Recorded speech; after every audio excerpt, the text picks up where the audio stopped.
across the UK, on DAB+, on YouTube, on your mobile, and on your side.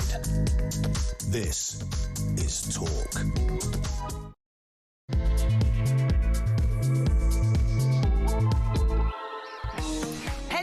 Good morning. Happy Saturday to you. Happy bank holiday weekend as well. I hope you've got something beautiful, relaxing or scintillating planned for the next few days. Well, actually, if you're watching this already, you do have something scintillating planned, don't you? Spending the next 2.5 hours with me and Barnsley. Yes. Yeah, I keep forgetting it's bank holiday. Like tinned applause. Is it called canned applause? Can laughter. Can laughter. Yeah. Hint, tech up. Tech up, tech up. Oh yeah, he's right on the when I get an answer wrong. But this he didn't know I was going to do that. He didn't know. There we go. I like that. Should we do that again? Should I just sort of come back in fresh, like it's brand new? Okay. So I hope you've got something either relaxing or scintillating planned for this bank holiday weekend. Well, if you're joining us already, you definitely have something scintillating planned. The next 2.5 hours with me and Barnsley. Hey. Yes. We're going to tell you how awful the world is. Yeah, exactly. Literally. Get out more sound effects. Check up. Just litter the programme with random sound effects. Yeah, but at really inappropriate times. I love that. That would be hilarious. The flushing toilet we just got. Yeah. I know that's why we do Polanski. You're a little early for that one. Yeah. I do love it when we have Tech Up at the weekend because he gets trigger happy as well. It becomes a man possessed. I do feel like we gave him a loaded gun. There you go. He's gone. I love it when we're talking about sort of banning Palestine marches and you'll be getting everything out under the sun, you know. There you go. Yeah, love that it. one haunts me in my dreams. Well, it's going to potentially haunt you even more because, like I said previously last weekend, folks, we've been doing Olaf, haven't we? The Times Saturday quiz. It became quite an iconic part of this show. Now, the big boss said to me, Alex, I think it's a bit of a tough quiz, that one. And it's like, I know. It is hard. Yeah. Half the time I can't even read the questions. but, you know, it's the sister newspaper and all that, and it's just there every Saturday. And he's like, I don't think you should do it anymore. He said, I think you should write your own quiz. And I'm like, thanks. Now you're setting me homework. Yes. I mean, I'm sat here voluntarily and I'm being given a quiz. But I have actually made a quiz. Yeah, I'm actually impressed. So I tried, first of all, because I was being lazy. I was on the train and I tried to do it in Grok. I was like, Grok, can you make me a quiz of the week's news? It needs to have 18 questions. It's got to have a UK focus, a mixture of this, this, and this, and this, and I want it to be quite difficult. Anyway, I started reading, and I was just like, oh, jog on. It was like, on which exact dates did Peter Mandelson send an email? I was like, oh, come on. Oh, that's too niche. It was terrific. Yeah. So I tried a bit easier, and then, but the other thing is that AI is quite a clunky individual. Oh, the worst. Like, the thing that gets me is it doesn't understand tautology. Yes. So it will say something like, how many world championships did 7-time world champion Michael Schumacher get involved? And you're like, oh, I wonder. Yes. You know? Have you seen the famous one where people ask ChatGPT how quickly they can get their car washed at a car wash? And they say you can't do it. No. Because of the language choices and the way that it kind of puts it all together. It doesn't understand car wash in a car wash. It doesn't understand the verb and the noun. Also, can I just say that Grok is out to kill us all?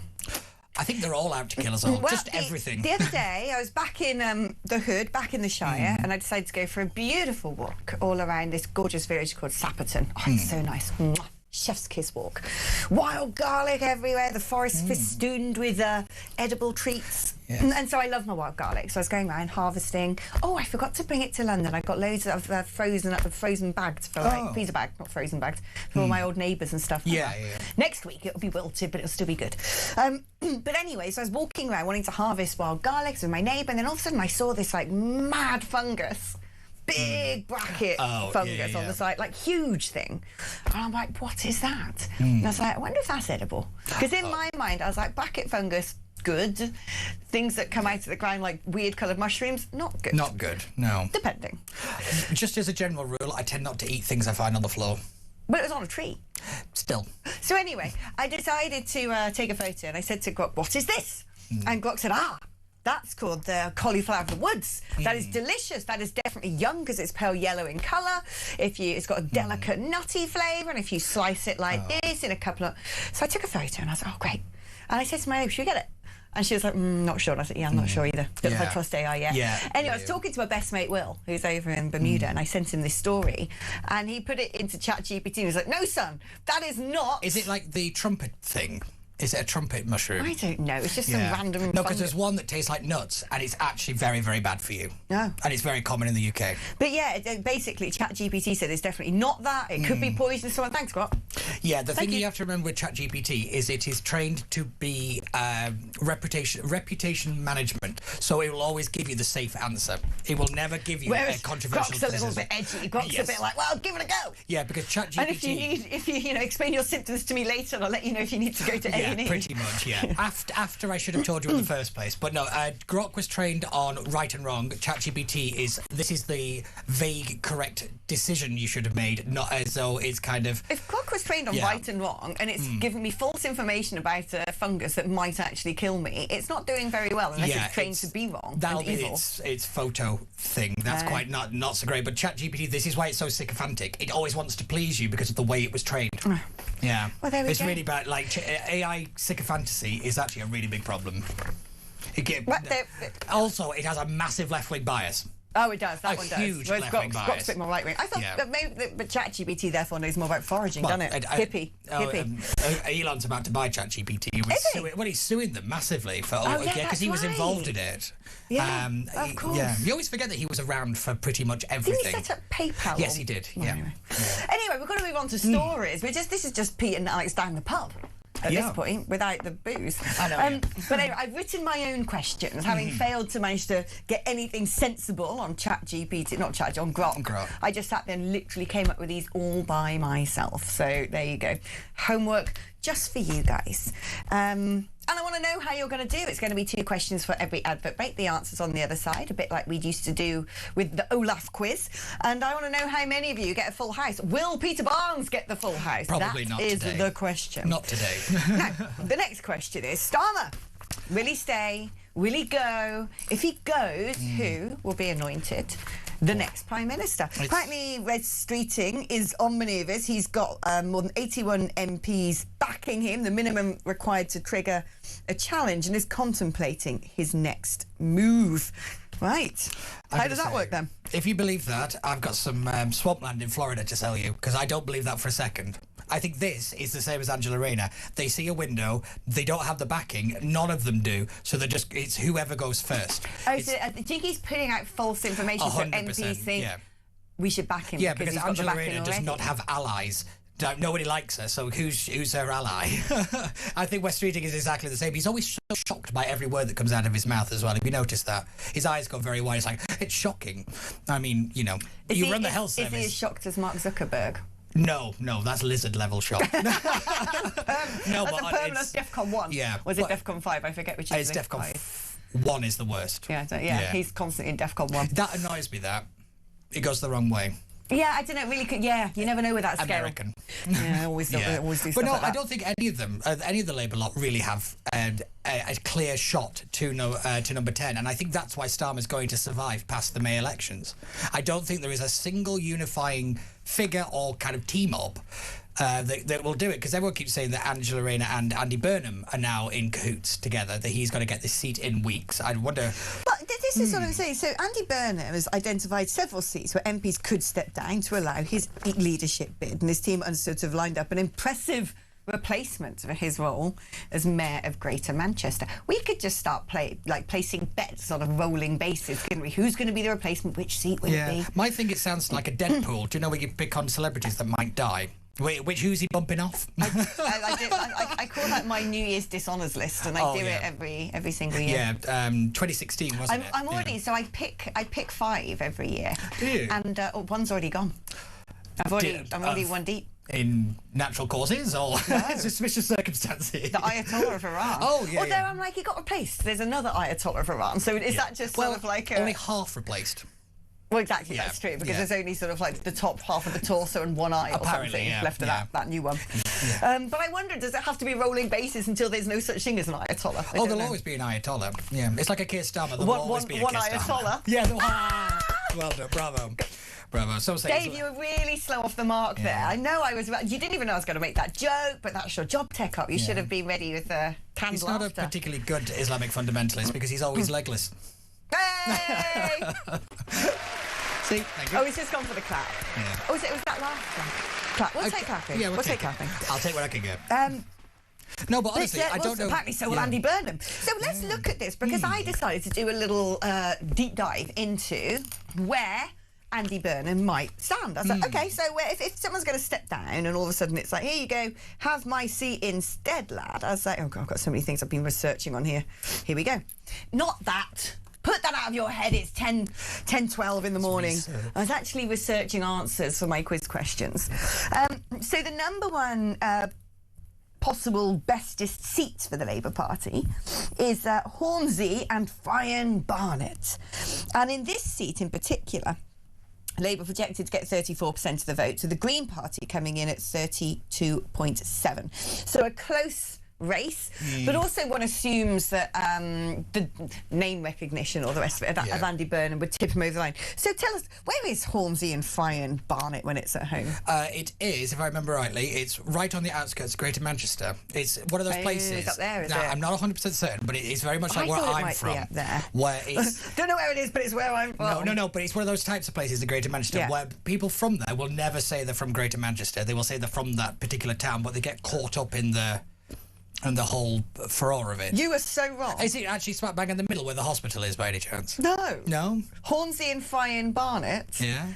It's in blooming London. Is it? It's the Barnet of London. Is it not? Is it the Barnet Formula Barnet?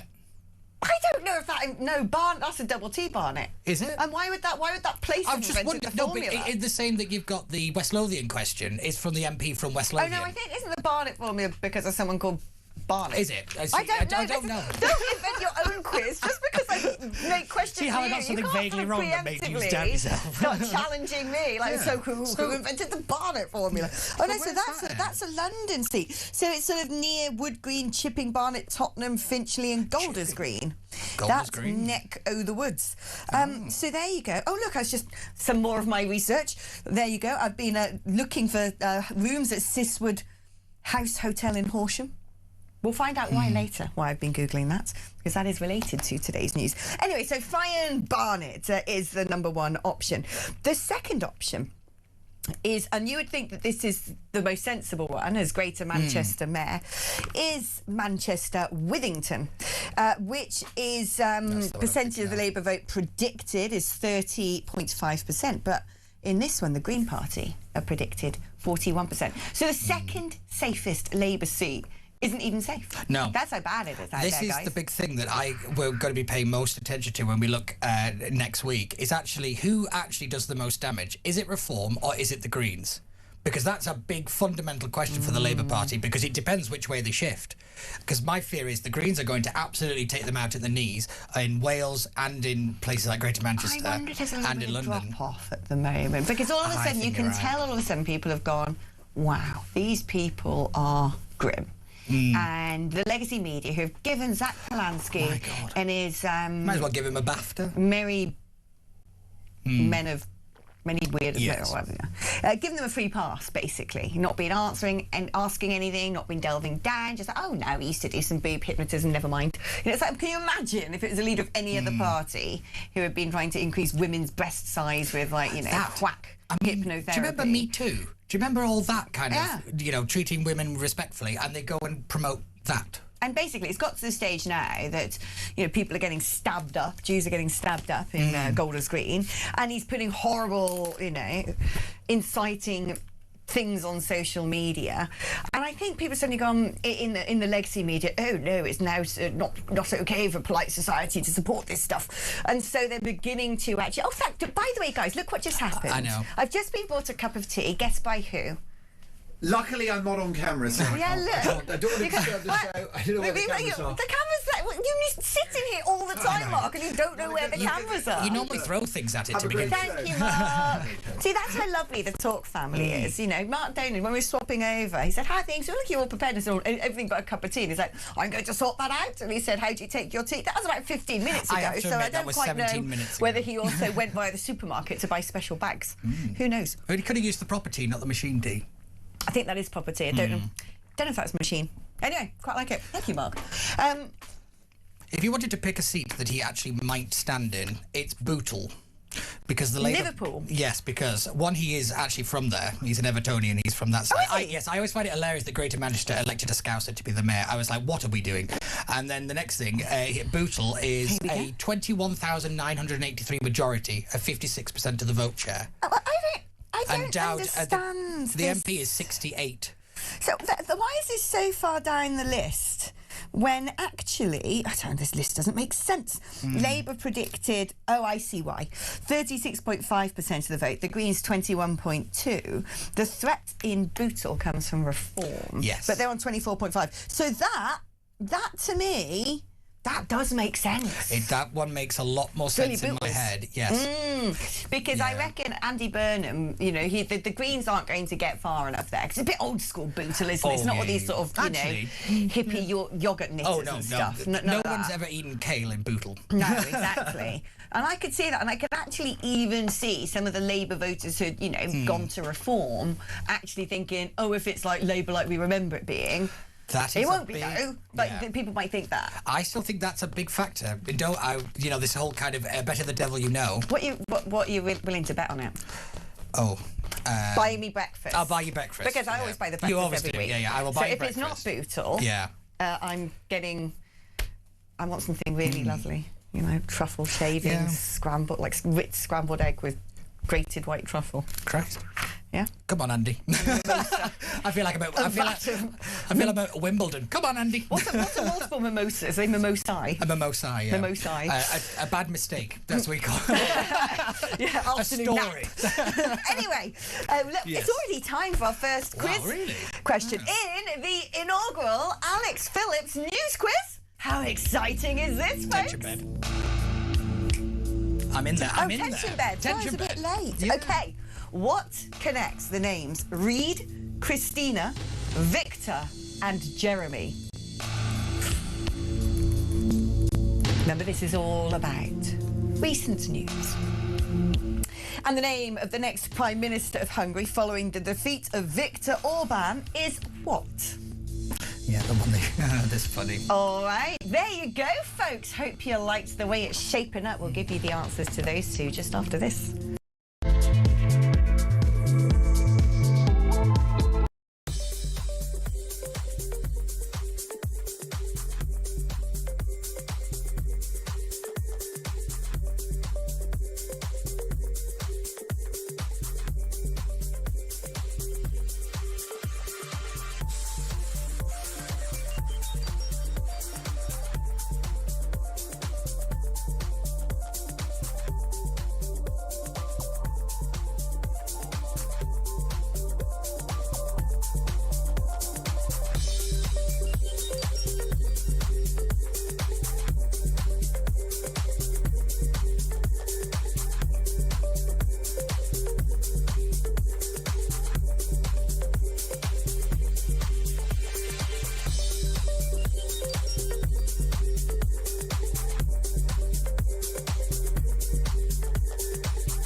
Starmer fueling anti-Semitism? I don't think he's doing anything to deal with anti-Semitism. The attempt to gaslight the British people and the Jewish community is appalling. This has to stop. It's almost being normalised, and it's terrifying, and we're sick of it. Enough's enough. Don't be shocked, and don't you bloody dare claim to be shocked or upset or care about Jewish people being stabbed on the streets of our capital city in broad daylight. This is on you. Across the UK, on DAB+, on YouTube, on your mobile, and on your side. This is Talk. Morning, welcome to the best show on radio. Barnsley and Phillips. I love that. Tension bed, by the way. I'd forgotten that one. Thank you for getting that back out, take off. Right, here we go. Let's find out how you were doing at home as well. What connects the names Reed, Christina, Victor and Jeremy? The Fantastic Four. Isn't it? No, the comic book. No. Victor Von Doom. What's that got to do with the news? No, Reed, they're the names of the people of the Fantastic Four. Really? Because that's a funny coincidence. And they were also the astronauts on Artemis. Well, that's actually really funny because Victor Reed is the main guy in Fantastic Four. I'm sure the woman is called is Christina or something like that. And isn't the Human Torch? Oh, no, he's Johnny, not Jeremy. Never mind. You're right.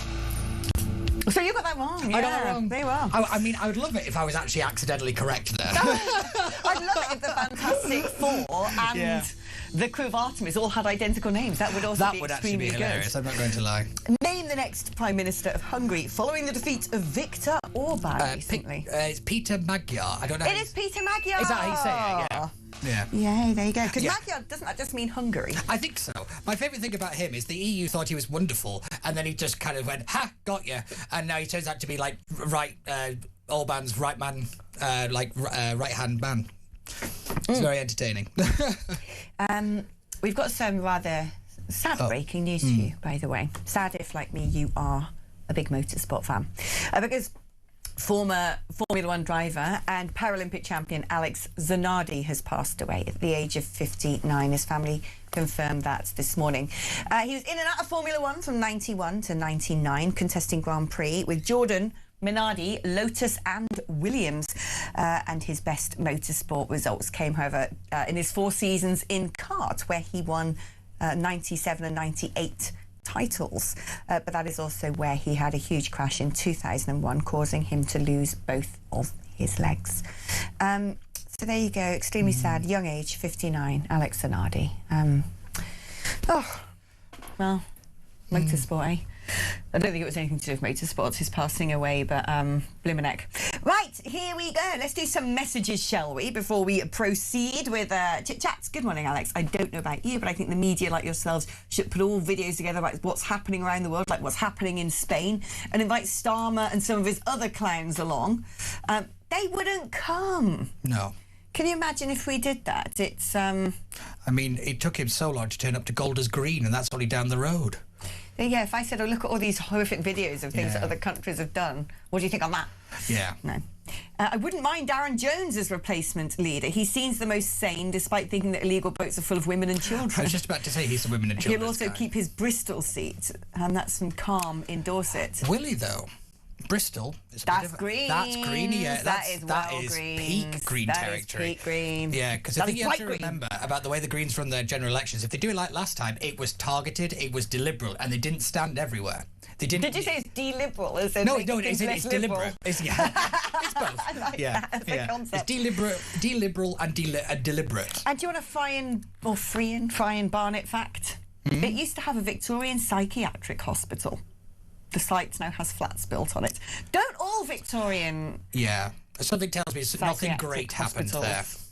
Nothing great happened at a Victorian mental institution.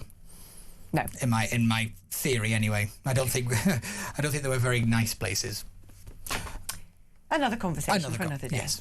Good morning, Alex. I don't believe the Green Party are going to do as well as expected. There will surely be plenty of old-school tree huggers who will be horrified by their new leader's policies. Well, let's talk about the Green Party, because they're making a lot of headlines at the moment, but arguably for all the wrong reasons. Although, unfortunately, I think the blight of anti-Semitism now runs so deep in this country, it'll probably be attracting a few people along.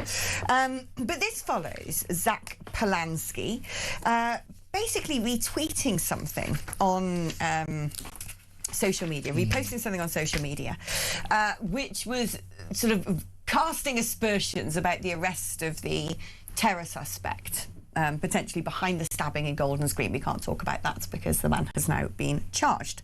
So active criminal proceedings taking place. But he seemed to sort of repost this suggestion that this is a man who's mentally unwell and look at the way the police are treating him.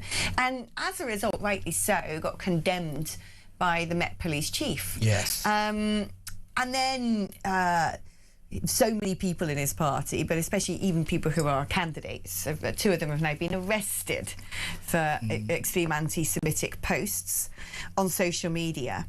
And it's led to the fact now that Israel's Deputy Foreign Minister, Sharon Haskell, has come out and called him an extremist and said he's fueling anti-Semitism in Britain. But what is interesting about Zach Polansky is when he was in the Lib Dems, so basically my understanding is he sort of went to drama school, wanted to be a something, didn't make it as a something, so then thought, right, politics, I'm not showbiz for ugly people, There's let's go into the politics. There's also a very similar story of a guy who went to a liberal arts college and didn't quite make it and then ended up, you know, on the other side of the fence. In Germany, in Austria in 1930. Oh, really? Well, Hitler was an artist. He was a failed painter. Ah, vegetarian. Yeah. Well, you know, vegetarian painter. Yeah. Yeah, Austrian. Anti-Semite. Yes.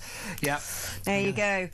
But basically, he then went on to try and, you know, fight hard to get a seat in the London Assembly with the Liberal Democrat Party. Then he wanted to become an MP for Richmond, I think it is, but didn't get chosen in the selection process, and I think threw his toys out the pram somewhat and defected to the Greens. And then pushed and finally became the leader. But when he was in the Lib Dems, he was like, I'm a Zionist, I'm a proud Jew. Yeah. Oh, how the tune has changed. Yeah, apparently it's caused quite the family division as well. It's like his family have come out and basically disowned him and said, you know, what are you doing? It's very similar to the Starmer family, I'm reliably informed. They've, because don't forget his wife is Jewish. Yeah, that has caused a pretty massive rift there as well. You'd imagine so. The thing about Polansky is this kind of unassuming Walter Mitty has just wandered into, you know, top grade politics. He's going to be a very powerful person, I think, in the next general election, because they're not going to win, but they're going to hold some seats. They're going to hold some sway. Well, the thing is, you know, if it's going to be like vote this way to beat reform, and it's successful, because we know that that's what the establishments will try to do. Probably not the Conservative Party, though, because I don't think they'd want to see a sort of coalition of the left. But if there ends up being a coalition of the left, it means that man will be possibly Deputy Prime Minister, without have a senior position in cabinet. If he doesn't, somebody else from his party does. I think that's something you kind of have to remember. Given how much he likes to be the protagonist, I can't imagine him suggesting he is a that somebody diva. Else should do that for him. Yeah, he's a diva and a half, I have to admit.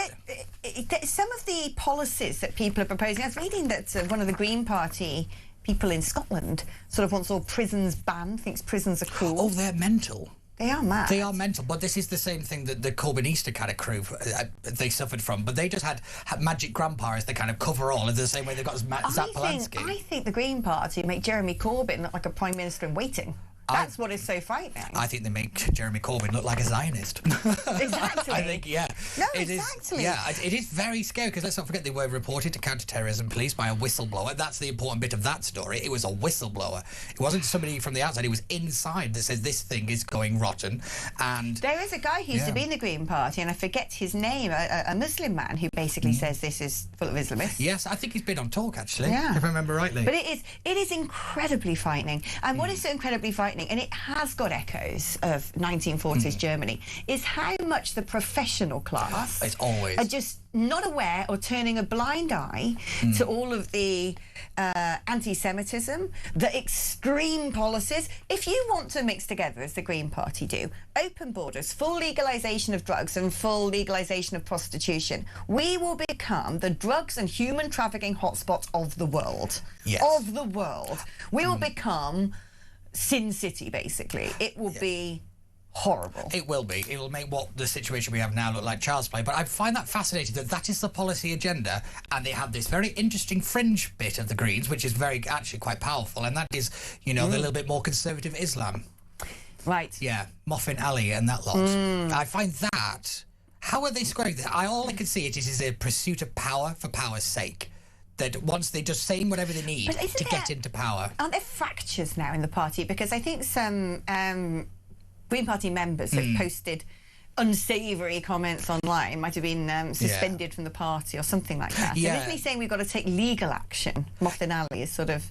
Yeah, it is. Suggesting. That is, again, I always say that, you know, reform is a loose coalition of different groups. This, I mean, they're not even in the same hemisphere, let alone in the same room, to actually be able to form a cogent government of any kind of size or kind of influence is terrifying, because none of them agree with each other. The centre won't keep in the end, because I remember in your party they sort of set up, they had a party conference and it started off with a guy sort of, you know, coming on the stage with his alternative dress, sort of saying about trans rights and his pronouns. Yeah, so you know, bleating on about trans rights and this, that and the other, and then you have people sort of on the stage afterwards in burqas. We've already seen basically when they won Gorton and Denton with Hannah Spencer and Zach Polanski having a stage in Trafalgar Square where they were going to hold a rally in London, which very quickly looked like a night out at Heaven nightclub. There was sort of, you know, drag queens and men in leather chaps writhing around, and there were a lot of the Muslim supporters I saw on social media going, well, this is supposed to during the Dawn, this is a family event and this is disgraceful, I don't think we can back them anymore.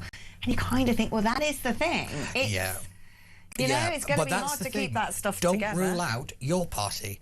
They have organisation, a recognised name of Jeremy Corbyn, whether you like him or not, he's a recognised name in the public, but also, if they have at least one or two big backers that are willing to fund this, and, you know, without casting aspersions, could be coming from other places, I'd be very interested to know if that's got more legs than the Green Party do right now. Interesting. So if the Green Party said, right, we're going to go back to being green and LGBTQ plus and all the rest of it, that will take the youth vote, but they won't have the propping up of the Muslim voting bloc, which is probably very significant. I don't think they'll take the youth bloc. That got them over the line in Gorton and Denton. I don't think they'll take the youth bloc, though. The youth bloc kind of the anti-establishment of the left. They don't like the Labour Party. They hate the fact that they have become the establishment, so therefore they're looking for anything that is more progressive. That's what I'm saying, wouldn't they, if the... Oh, sorry, yes, they yes, would, sorry. doesn't They it, would. the Green Yeah, Party, sorry, they would. So they would keep the youth bloc. They would, but not be shored up by a Muslim voting bloc, which I think basically would halve their support, or possibly less, because in Gorton and Denton, where you have balkanised voting blocks, it was hugely about the Muslim community. But also, if you look at George Galloway's lot, you look at the Independent Network in Birmingham, if they actually managed to kind of cobble together even a looser coalition of kind of groups, it might not. Your party on its own might not be very powerful, but if it's able to make the kind of the connections in the political space, you can't rule it out, because this general election is literally anybody's game right now. Yeah. And it's terrifying. Andy Gilmore's messaged saying there's one alliance no one is talking about, Labour, Conservatives and Liberals, as they all have large groups of wets, Andy and Cornwall. Now, that is interesting. Could we see a situation, actually, where the legacy parties turn around and say, we want to reject the extremes of the left and the right, so we're going to work together? I think that's very possible, because I go back to better the devil you know.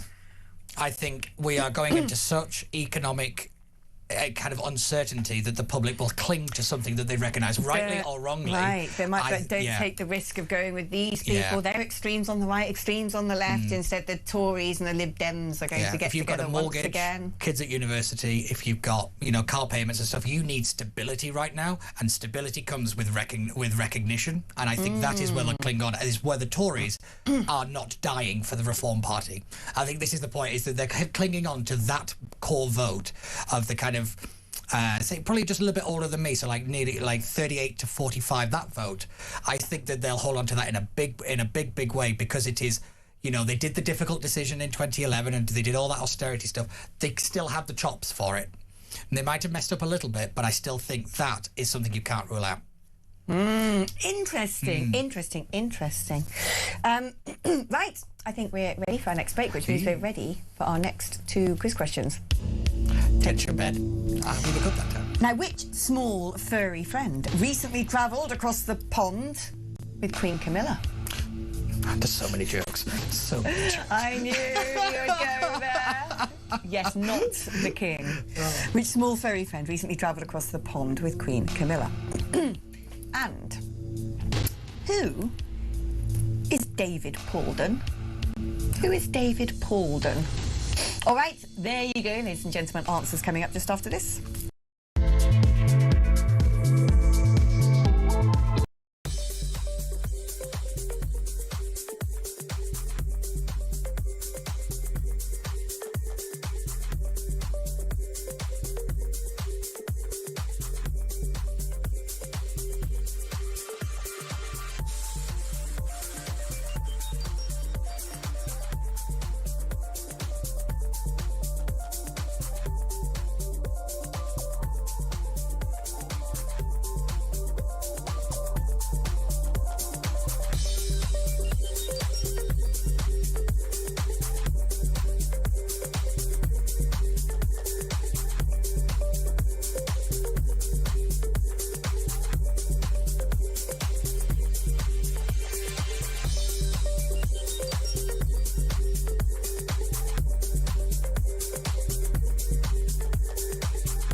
Across the UK, on DAB+, on YouTube, on your mobile, and on your side. This is Talk. Tension bed. Okay, answers, ladies and gentlemen. Which small furry friend recently travelled across the pond with Queen Camilla? I actually don't know. I presume it's a dog. No. No? No, it was this little toy of Roo from Winnie the Pooh. Oh, right, okay. Because apparently New York Central Library or New York Public Library, I forget the exact moniker, has all the original toys that belonged to the... A.A. Milne's son. Yeah, Christopher Robin.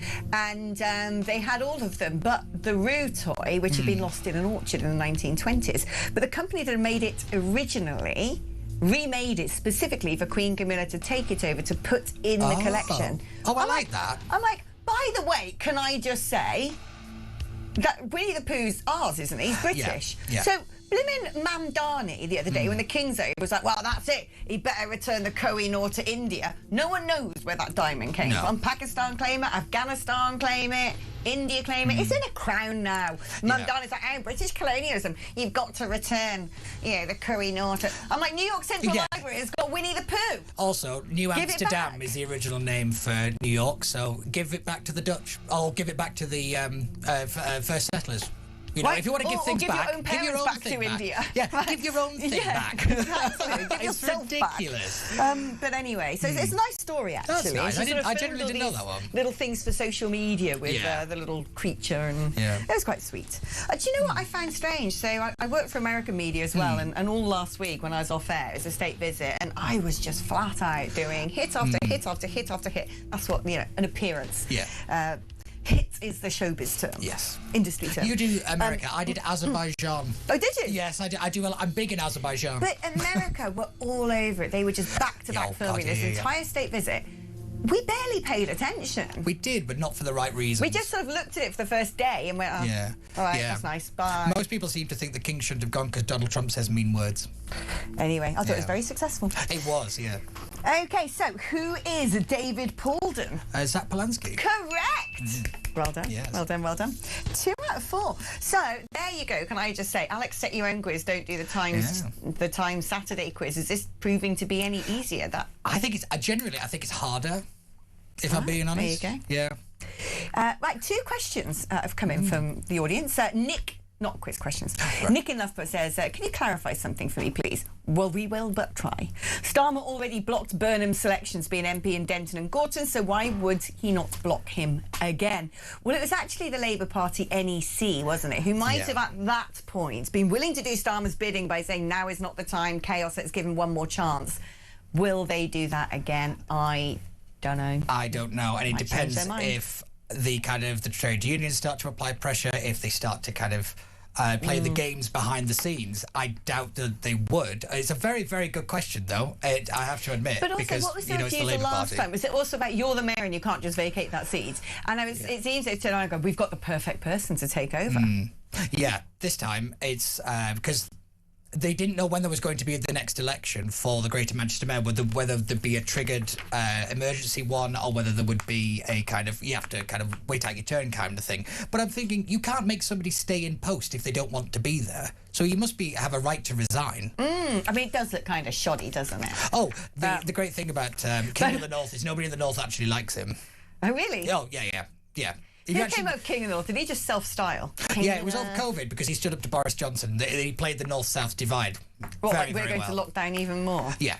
But nobody did. I bet everyone in Manchester, they were just going in and out of each other's houses, the youngins. To some degree there were, but there was also some people that took it very, very seriously, like the big pockets of it, because it's a lot of older generations, so that was a big factor in it. But again, he just plays the whole anti-Parliament, anti-London, I'm not from there, despite the fact he spent most of your career there. Wow, there we go. But I don't know, who could be the potential replacement as Greater Manchester Mayor then?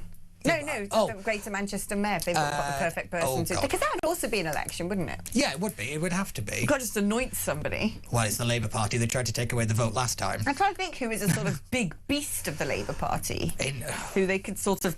Yeah. They don't really have big pull beasts off anymore. the sort of black, shiny fabric and go, ta-da! I don't think no political party really has big beasts. None of the legacy parties, anyway. None of them have the big kind of. Well, no, but it could be a big person from the past, couldn't it? It could be, who's sort of, being brought back out of retirement. Yeah, that's very possible. So that's what I'm thinking. Who? I can't even think of anybody who's anybody. No. Not off the top of my head. What do you reckon at home? 03444991000 on WhatsApp, 87222 on text. Let us know.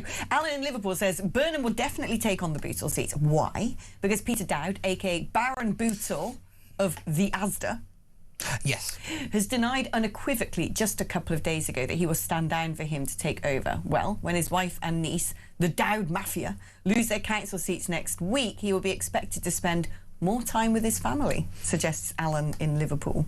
Yeah. Well, so far, that's our... Yeah, he's also 68. He's been an MP since 2015. It's... does he really want to ride out the next mess in this Parliament? Someone's just messaged me going, these questions are hard. I'm trying to make them as easy as possible. They're just news questions. Bring back 15th century opera. Somehow it was easier. Now let's talk quickly. There's a couple of big stories we haven't got through yet. We've got the whole, we've got an hour and a half more, almost 2 hours more to get through all of this stuff. But let's talk about one of the big stories, which is the idea that Sir Keir Starmer might now be prepared to ban pro-Palestine marches. Oh, at long last. I don't know why this wasn't done years ago, quite frankly. But he's saying he's ready to take new powers to ban pro-Palestine marches after the Golders Green attack. He would consider further powers to ban protests in certain instances, citing the cumulative impact of repeated pro-Palestine demonstrations. Shabina Mahmood, the Home Secretary, is due to receive a review of protest laws this month by Lord MacDonald, the former Chief Prosecutor, who's been considering whether to make it easier for the government and police to ban demonstrations when there is a risk of serious disorder. So the focus is what is called Section 13 of the Public Order Act 1986, which enabled Mahmood to grant the Met Police's request to ban an Al-Quds Day march in London, because that was at risk of serious public disorder, but it does not extend to static protests. The Al-Quds Day march sort of still went ahead, essentially. Yeah. But I think that the problem is that it doesn't put the genie back in the bottle. No, it's also ifs, buts, maybe he's prepared to do something. He's not actually done anything. If you look at that, he's said things. He's not done anything.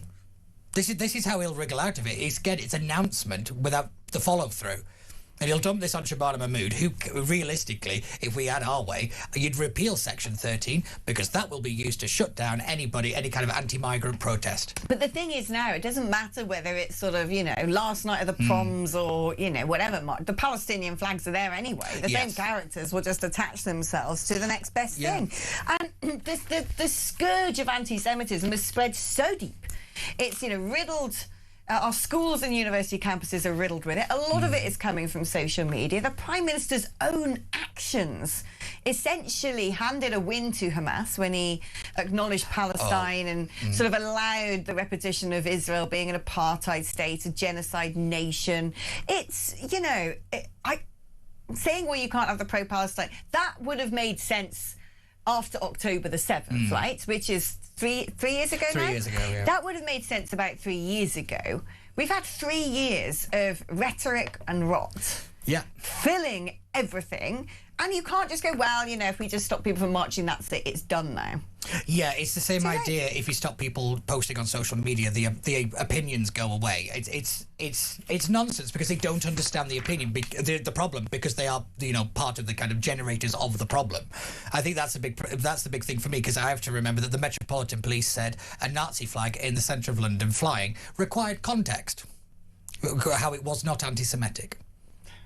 I mean, when that is the head, coming from the police, we don't stand a chance. We don't stand a chance. And I think you make a really good point about it coming from kind of the professional class. Yes. Always. It always comes from academia. Always stems from that. But I have to admit, the way that people kind of say, oh, but they do the old classic, but we're just criticising Israel. And also, look, I'm just casting my eyes up at the screens of other news channels and BBC all over the camps in Gaza again. Do you remember when that war ended months ago? Yeah. Yeah. I know. Nobody told the BBC. No, I know. The BBC have been missing it, haven't they? Yeah. So on it goes, basically. Yeah. Right, it's already time for another Addy break. Time flies when you're having fun. Yes, tension bed. Sorry, I thought you were looking at me to agree. Which UK-born celebrity has been dropped as a patron by the Centrepoint charity after suggesting they would attend the Unite the Kingdom rally being organised by Tommy Robinson in London? Yep. Oh, confident about that, aren't you? Yeah, I actually spoke on a thing about that, actually. Did you? I did. And this one was... I didn't know this. Who is the current DEFRA secretary? Oh, nobody knows the Department cabinet. for Environment, Farming that could have just been and the Rural quiz. Affairs. Next week, just do the cabinet as who is who. Nobody knows anyone. I could get most of the cabinet, because I was going to do, who holds the position in cabinet, and I went down and was like, oh yeah, I know. And I was like, Barnsley's going to know this, so I'll have to pick. I didn't want to go too niche, like the undersecretary for the fire brigade or something. I had to go for something that was a main office of state. Yeah, not the Duchy of Lancaster. So I was like, agriculture. Let's go agriculture. So there you go. Who is basically the Agriculture Secretary. There you go. Now, got a little thingamajig to read for you here tonight at 7 p.m. our friends at talkSPORT, have live football on their YouTube channel from the Roshan Saudi League. And separately on the talkSPORT Boxing YouTube channel at midnight, they are streaming the Professional Fighters League Mixed Martial Arts event live from Sioux Falls in South Dakota. So if you are a fan of football and mixed martial arts, then you want to head over to the talkSPORT YouTube channel, where two big events are going to be taking place live tonight. OK, right, ready for a short break, and we'll be giving you the answers to those next two questions just after this.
Is Starmer fueling anti-Semitism?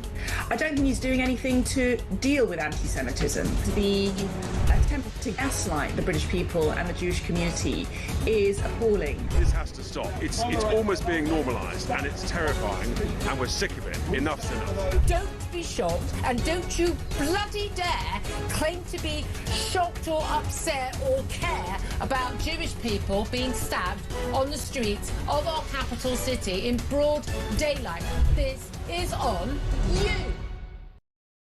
Across the UK, on DAB+, on YouTube, on your mobile, and on your side. This is Talk. Trenching bed. OK, which UK-born celebrity has been dropped as a patron by the Centrepoint charity for homelessness after suggesting they would attend the Unite the Kingdom rally being organised by Tommy Robinson in London? Sharon Osbourne. Well done. It is indeed. I was about to say Sir Tommy Robinson. I was like, that is one knighthood I think is unlikely to happen. Someone's just written in capital letters, Barnsley and Alex, the questions are very easy for a man of my abilities. I have a feeling because it's all in big shouty capitals. That's Donald Trump. It could be. Donald Trump loves this quiz. Right. Who is the current DEFRA secretary? Emma Reynolds. So you did know that? I did know did it, you yes. look at I did actually know so that. So well done. Only because she's the one that gets dumped on when it's all the farmers' tax stuff. 4 out of 6 so far. Okay. Ruined by Winnie the Pooh. Taken out by a cuddly toy. Yeah. Listen, there has been some breaking news over the last few moments. Here we go. So I think this is going to evolve into a relatively big story. A 19-year-old has been arrested on suspicion of a bomb hoax offence after a Peter Kay show in Birmingham was evacuated. The comedian was rushed from the stage and the crowd told to leave the arena on Friday night after police found a potentially suspicious bag at the venue. A West Midlands police statement on Saturday morning said following searches of the Utilita Arena last night, no items of a suspicious nature were found. A 19-year-old man was arrested on suspicion of a bomb hoax offence and remains in custody this morning as our inquiries continue. We're grateful to everyone for their cooperation and understanding. Now, when I read this story this morning and saw, 45 minutes, the venue, he was sort of dragged off stage and the venue was evacuated, and I saw Birmingham, my mind instantly went to the fact our terror threat level is severe. I don't know about you, getting into the building today, Fort Knox. A little bit, yeah. Yeah, and it's the same security guard who I see most weekends, and she said to me, "Where's your pass? We've got to ask you. And I know who you are, and you come in every weekend, but." No, you do. Your face is on the building, but like that.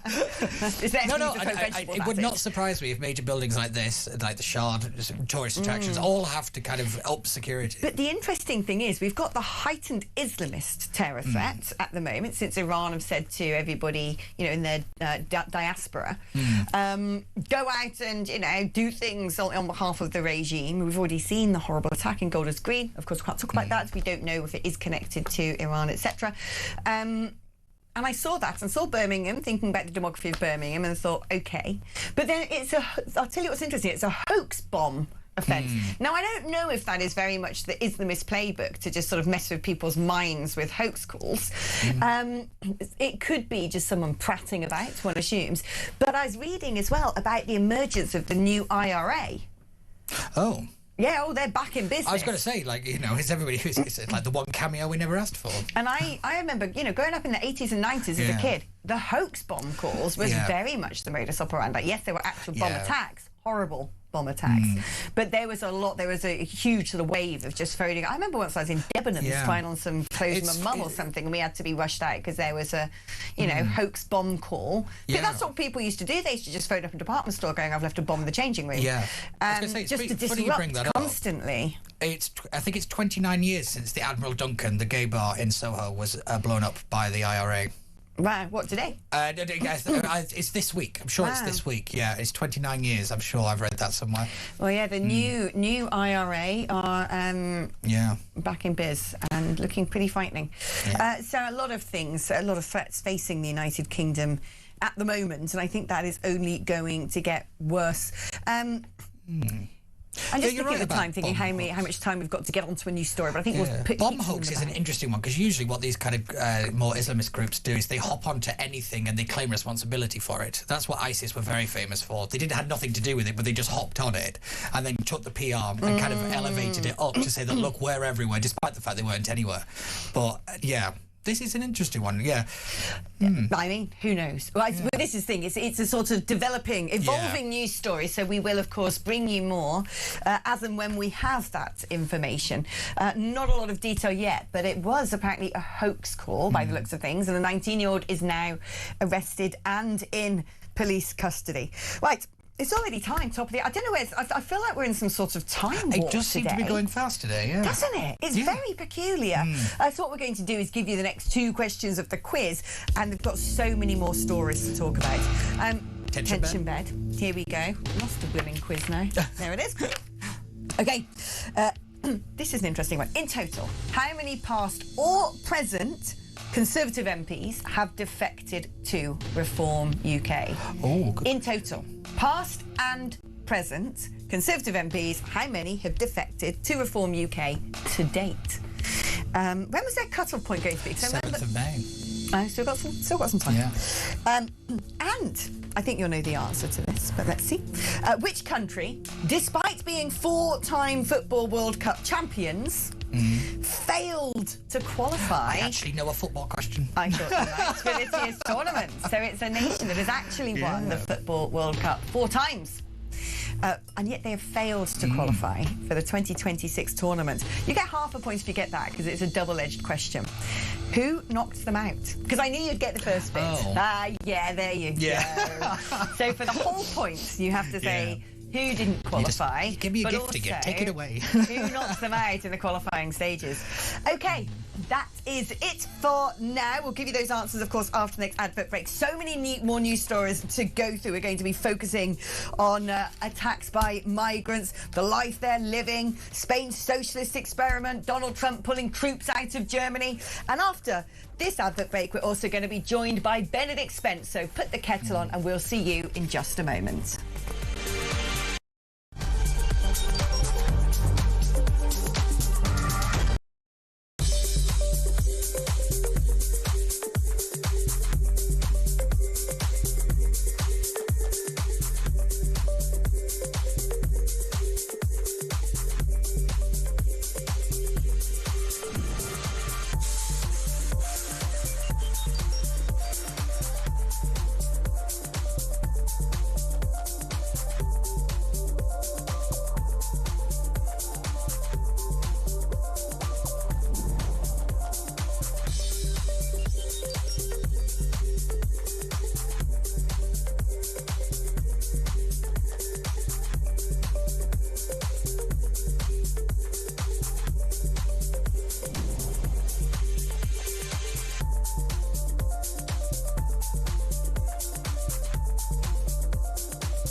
across the UK. On DAB+, on YouTube, on your mobile, and on your side. This is Talk.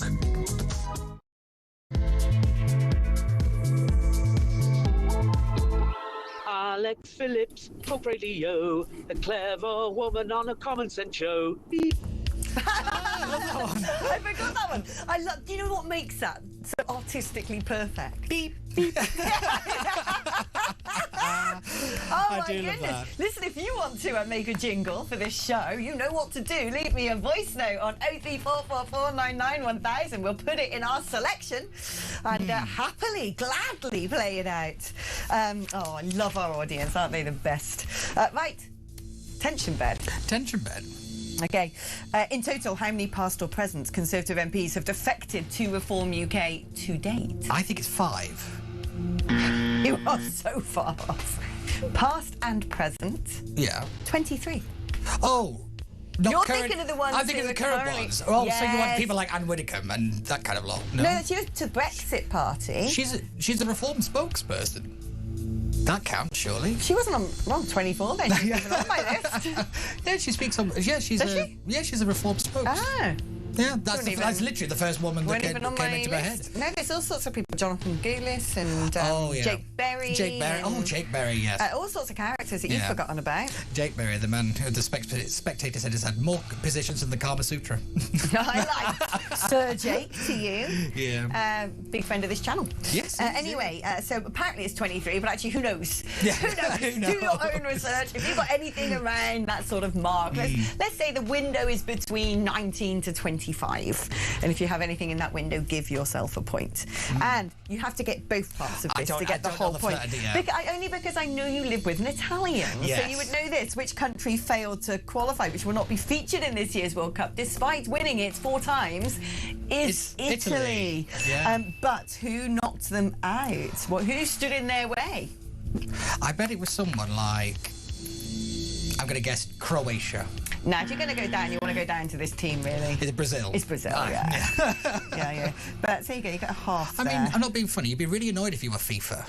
But that was the draw so early on. I know. It is rather shocking, surprising, in fact. There you go.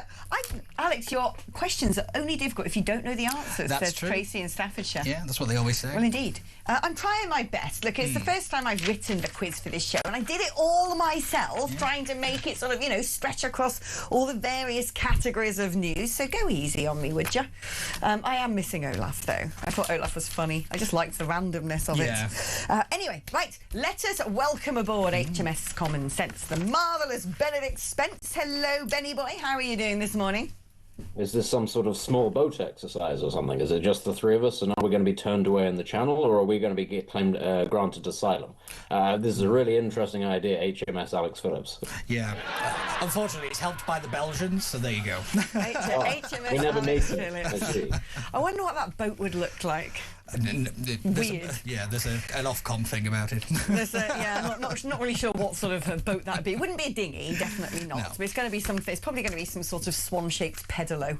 I thought you were at a yacht club every weekend, Alex. I thought this was the thing. There was an underlying joke here, and it appears to have completely gone over your head. That's yes. Just because I went down to Thurrock Yacht Club, the jewel in the crown of the Essex waterways. Yeah. You see, you've already forgotten. You've already forgotten your roots. Yes, the yacht club down in Essex. They're going to be appalled. All that hospitality they laid on. You don't even have a clue. You're talking about pedalos. Can I just say, I did get great hospitality. The barmaid let me eat her cold chips that she didn't want because I hadn't eaten all day. So there you go.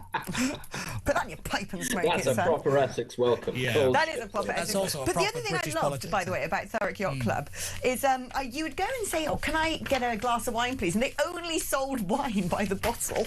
Oh, I love that. Essex measures. So I was like, I'll just have a bottle then, thanks. A bottle and a straw. And a straw, yeah, exactly. Quite like that. On the one hand, cold chips. On the other hand, bottle of wine. And you sat there going, I can It made the cold chips very palatable, can I just say. Now, let us kick off with with news stories. There's a few that we didn't actually cover in the last hour, which I think are very spicy and delightful and delicious. So let us do those ones, or the ones we haven't sent you, basically, Benedict. But I know you can riff on anything. So the first thing is this, because this really ground my gears. You will remember, no doubt, the story of the migrants staying in a hotel, 3 of them, who went and gang raped a poor woman in her 30s in Brighton. Now, it's been revealed today in the Daily Mail where they were staying and quite what their lifestyle was. This is going to sicken you. This is going to really sicken you. So, these guys were staying in the ex-Harrods chairman's mansion, which has been changed to a grade... it's a grade 1 listed home, but it's a 3-star hotel or the like. Fancy place in the middle of nowhere. That's why it's called Siswood or something, Lodge, which is why I was Googling it earlier, Siswood House Hotel. And when you look at it, it's in a sought-after West Sussex village of Lower Beeding.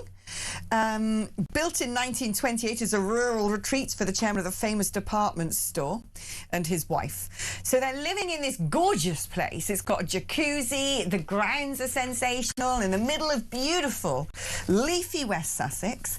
When you look at the interiors, it's sort of wood-panelled, beams, all the rest. Now, they, of course, are getting their money, aren't they? Their pocket money. I don't know how much it is per week, but, you know, not really much. But apparently they can come and go as they please. No one raises an eyebrow if they don't come back for nights or days on end. So we can be certain that they are working in the black market, can't we? And then they go to a big night out in nearby Brighton. They pooled their cash. They visit 2 nightclubs, knocking back drinks and dancing until dawn. And throughout, says the Mail, their focus was on one thing and one thing only: women. All their chat-up lines fail. I love you, I want a kiss. They pester, grab and grope until they end up lurking around outside the nightclub and dragging a woman at 5:45 in the morning, basically by her hair, to a beach hut where they gang rape her, they spit on her, they pull her face, they pull her hair, they film it, they laugh, then they go back to their swanky hotel, gorgeous place, for a big old barbecue. Now, I figured out, Barnsley and I were discussing this before coming on air, let's assume they're working in the black market. If they're going to be able to afford to go to 2 nightclubs in Brighton, pay the entry fee, drink all night, you wouldn't be able to do that from, you know, the taxpayer-assisted handouts. So we're assuming they're going to be working on the black market. No one cares, because no one cares if they're in this hotel or not. So we calculated the average amount a delivery driver makes is 150 quid per week. Tax-free, of course, because it's not like they've got national insurance numbers, because they are illegals, or asylum seekers, sorry. Now, that would make them tax-free £3,000 per month. Tax-free. The average UK person's disposable income, post-tax, the tax that is paying for these people to stay in this beautiful hotel, is £585. So they are getting 6 times more disposable income, £3,000 a month. I don't know what amount of money the average person has to be earning for their disposable income, post-rent, post-bills, to be £3,000 a month. But I would imagine you're very well heeled. And now, it turns out, because one of the perpetrators was from Egypt, 2 of them actually, we looked at what the average annual salary is in Egypt, and it's £1,000. So they're making 3 times potentially the annual salary of Egypt every single month. So if you put that in UK terms, it's like someone giving you a really fancy hotel with jacuzzi, saying come and go as you please, and giving you in the region of £120,000 a month. And you wonder why people are trying to get into the country. And clearly, and I've said this before, the fact they, you know, pooling their money, going to the nightclubs, chatting up every single woman they see in sight. Nobody wants them, so then they just drag one behind a beach hut.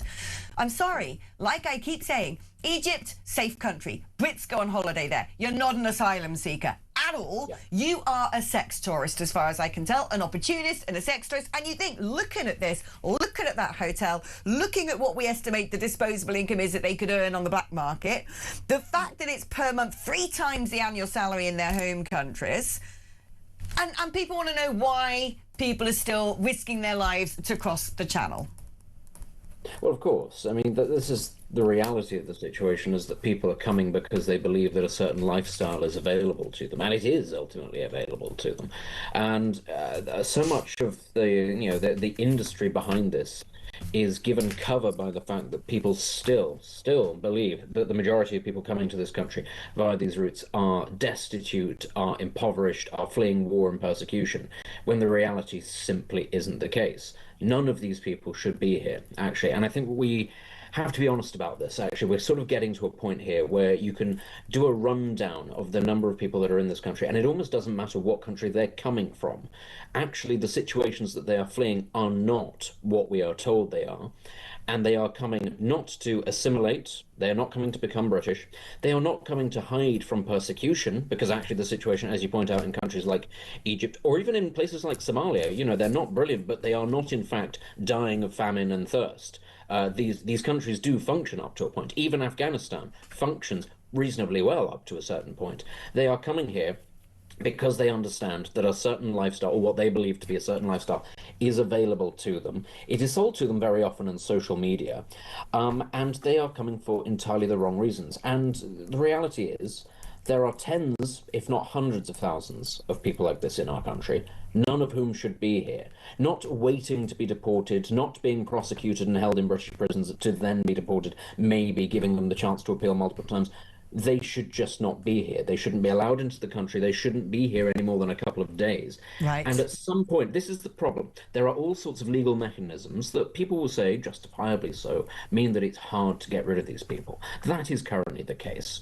However, we are heading towards a position where eventually a government will come into power, either in this country or somewhere else in Europe, that simply rips up these laws, rips up these norms, and says, we are going to decide to deport first and ask questions later. That'll be the reality, and it will include places like Syria and Afghanistan that for a very long time we were told are unsafe, that we don't necessarily have diplomatic relations with. We will simply put them on a plane to the nearest country, Pakistan or Lebanon or wherever that might be, and we will dump them there. And frankly, lots of people who might otherwise have been very well integrated into society will get caught up in that. But will there be any sympathy for those people? No, because the sheer number of people who came to this country for nefarious reasons that have just been allowed to get away with it will mean that any goodwill left in Western audiences, and there was a lot of goodwill towards these people, will have been completely eroded. I mean, I've just asked there how much, on average, a UK citizen would have to be earning to be achieving, with, post-tax, post-bills, having disposable income of about £3,000 a month. And the answer, and I actually think this is an underestimate, but still, the answer it has given me is at least £115,000. So this is like someone in the UK with £115,000 being given a free hotel. I'm sorry, this is what is going on. They know what they can get here. They're coming over because they want to line their pockets, but they also want to go and get in the... get as many women as possible because they just think Western women are... It is a disgrace. I'm sorry, but if someone's come from Egypt, straight away, we've got decent enough relations with Egypt. Plenty of British tourists go to Egypt. We should be on the phone to the Egyptian government and saying, if people come from Egypt, we're giving them straight back. Now, I don't care if they say... This is the other startling thing, right? There have been 2 cases of 2 Egyptians who have come to the country. One was wanted as a bomb maker. One was wanted for murder. They both came in and said, oh, if I'm back home in Egypt, they want me because I'm a terrorist, or they want me because they say I murdered someone. It wasn't me, it was my brother. And we've just gone, well, OK, then, have a hotel. And we haven't kept eyes on, on the off chance that they might actually have done those things, which, let's be fair, they probably did. Didn't keep eyes on because both of those men went on to rape women. One in Hyde Park, and then the other one was one of these characters in Brighton. I'm sorry, if someone's suspected of murdering someone in the United Kingdom, they're not allowed to roam around at night, going out nightclubbing, are they? It is such a disgrace, and I actually think that there needs to be a private prosecution of some of these female victims against the government for policy, because this policy is actively endangering these women at this point. I think that this is a key thing, isn't it? Because a lot of people do come to this country because they have a perception that Western norms mean that certain activities with women are more permissible and that women actively embrace and encourage these things. Whereas, of course, in their own countries, there are very strict codes, social codes, as to what it is people can and can't do, presumably because they understand that a lot of people would behave in this abominable fashion if they could get away with it. So I do think we have to pay attention to that. The very fact that we have a liberal democracy that comes with elements like sort of, female empowerment and emancipation and doesn't come with very strict dress codes or, restrictions on what women can do. There is a trade-off for that, and that means ultimately being ought to mean being very aggressive towards letting in people to the country who do not share those views, because ultimately this is what you then end up getting. But it goes beyond this as well. The level of organized criminality that is at stake here, that is at play and has become normalized, it's just something that I think people don't properly appreciate. We've spoken before, you and I, about the American candy stores that have sort of popped up all across London. Oh, gosh, They're very clearly up front. Isn't it about 50% of convenience stores now are supposed to be fronts for criminality, and a lot of that criminality is this stuff? Corner shops, drug selling, all that sort of thing. Vape shops, phone repair shops. The big issue which used to be for homeless people has now been co-opted by largely Romanis in this country now, who are not there. They, for a start, again, should not be in this country. There shouldn't be a single one of them in this country at all. And a certain politician did warn that this would happen, and he was decried as a racist, and now here we are. Yeah, it was, I don't know, some guy who begins with an N and likes a pint. Mr. Farage. Yeah, but it completely slipped my mind how it was that this came about. But nonetheless, these people are here. They've co-opted this thing that once upon a time was meant to be for people who find themselves in dire circumstances. You go to any market town now across England, and you will find a Romany selling the big issue. Yeah. They're almost all women as well. And you can also, this is because I've seen this happen with my own eyes multiple times. At the end of the day, you'll see them all collect together, get on the train, and go back to London. Because that's where they're I've seen some beggars in South Kensington, sitting there, scarves on, looking really miserable, looking all, roughed up and scruffy, the women with the little kids. And then a blimmin' Mercedes S-Class pulls up and they just stand up and go get in it. And you're but this is the thing. None of them should be here. This is something that's been well documented across Europe for centuries, that this is a pattern of behaviour that they do effectively to extort money out of people. Not a single one of them. I don't care that people will say, oh, they're victims, they're exploited, this and the other. Nobody wants them. No one wants them because no one wants them for a reason. They should be exploited as much as anything else. But it's a protected characteristic. It's human rights. I was reading a story today as well about, I think it's some Irish travellers who in London have this thing. They're going around, they're breaking into sort of disused sites or car lots, maybe an old car park, and they basically cut the padlocks on the fences, go in, put their own padlocks on, put their caravans there with their kids. And apparently as soon as you do that, they cannot be moved on by the owner or by the council because it's like, wow, the children's come first and this is where they live now. And they're basically using these sites to fly tip a load of muck, getting thousands and thousands and thousands of pounds, and people who are like, oh, well, it costs too much to actually send this off to the tip. Because it used to be something like £5 a tonne of waste. Now it's over £100. Ooh. That needs to be rethought. But then they make all this money, dump a load of litter in the site, and then they take their caravans and go, having made a ton of money, trashed someone else's private property, and nothing can be done because they bring their kids, and it's like, oh, well, the kids' human rights. Human rights are just a farce at this point. There was a Sky News actually did an investigation into a community of travellers a couple of weeks ago, and the tagline was, they call themselves the most vilified group in England. And it's really interesting because almost within about 30 seconds of the section starting, a group of travellers drive past the reporter and proceed to be thoroughly vile towards her. Everything has to be bleeped out. And you just kind of sat there and think, yeah, I wonder why they're the most vilified community. The problem is, I do not know. Listen, I come from a part of the world that is more rural, shall we say, than leafy London. And I know many people who have had plenty of experience with travellers.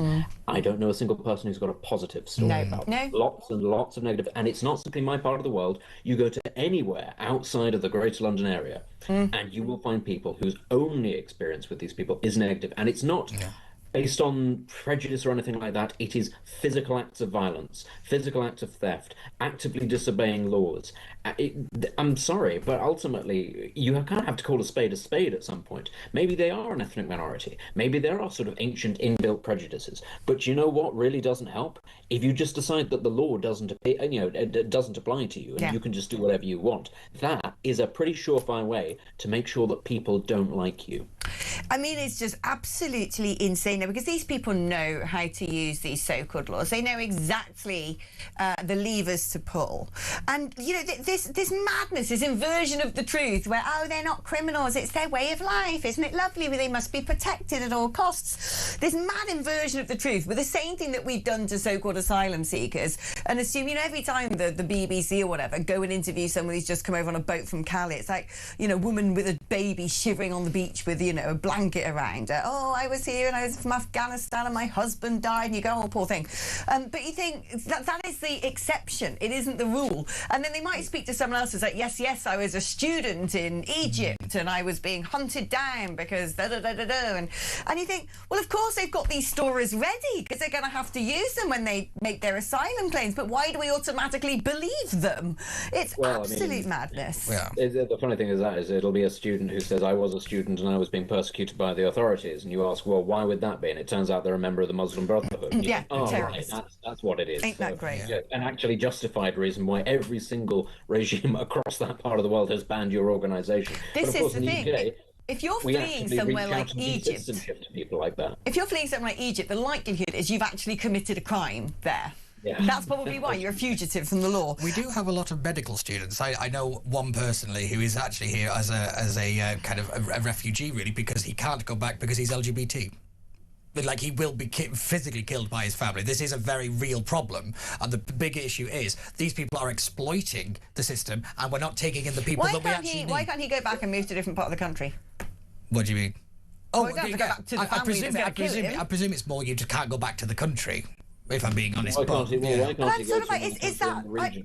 No, why is that the British taxpayers? I feel sorry for him. He's training to be a doctor here, so we actually will get something out of him. Well, that's okay. But what he's saying is, there's a lot of people now choosing not to come to Britain because people are exploiting the system and they're bringing in the wrong people. Right. That's I see. Yeah.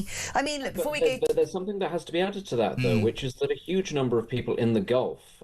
This is a non-running joke in the Gulf, where they say, actually, you don't want to send your children to the UK to be educated. You don't want to send them to even Oxford and Cambridge, because if they are Arab, if they are Muslim, they'll leave being rather educated, rather cosmopolitan, and they'll come back in a hijab. Because actually here in the UAE is a lot more religiously hardline than parts of the Gulf or North Africa. And this is the thing: this person might have been persecuted, say, in Egypt, but there is nothing to stop them moving to, say, Istanbul or Morocco, which are actually pretty tolerant places in the grand scheme of things. They're coming here for a reason. Oh, also, you know, when you look at countries like Afghanistan, Pakistan, the cross-dressing community is huge. Yes. They love it. That's why they use it as an embarrassment in Pakistan. You send a cross-dresser if you owe somebody money. Yeah. Right, guys, we're going to have to leave it there. I swear to God, we're living in fast forward today. Yeah. Benedict, thank you ever so much, my darling. Right, you know what it's time for? Yeah, can I just make a really quick point, though? On the Egypt point, the reason we don't do anything is because we export 2.7 billion and we only take in 1.5 billion back in terms of trade. Oh, so this is an economics thing. People are being sacrificed for the economy. That is the be-all and end-all of it. I'm just looking at the numbers now. Yeah. Oh, I've got a little bit of homework for you to do during the break after you've prepared your answers for the next two quiz questions. Okie dokie. Attention, man. Right, 52 bank branches are set to close this month. So not other months, not, you know, this month. In May. Which banks are closing down high street locations? There are 3 banks who are closing branches this month. And who or what is Skyhammer? I don't know why I did that accent. No. Let's do who or what is Skyhammer? Who or what is Skyhammer? There you go, ladies and gentlemen. The answers are coming up just after this.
Starmer fueling anti-Semitism?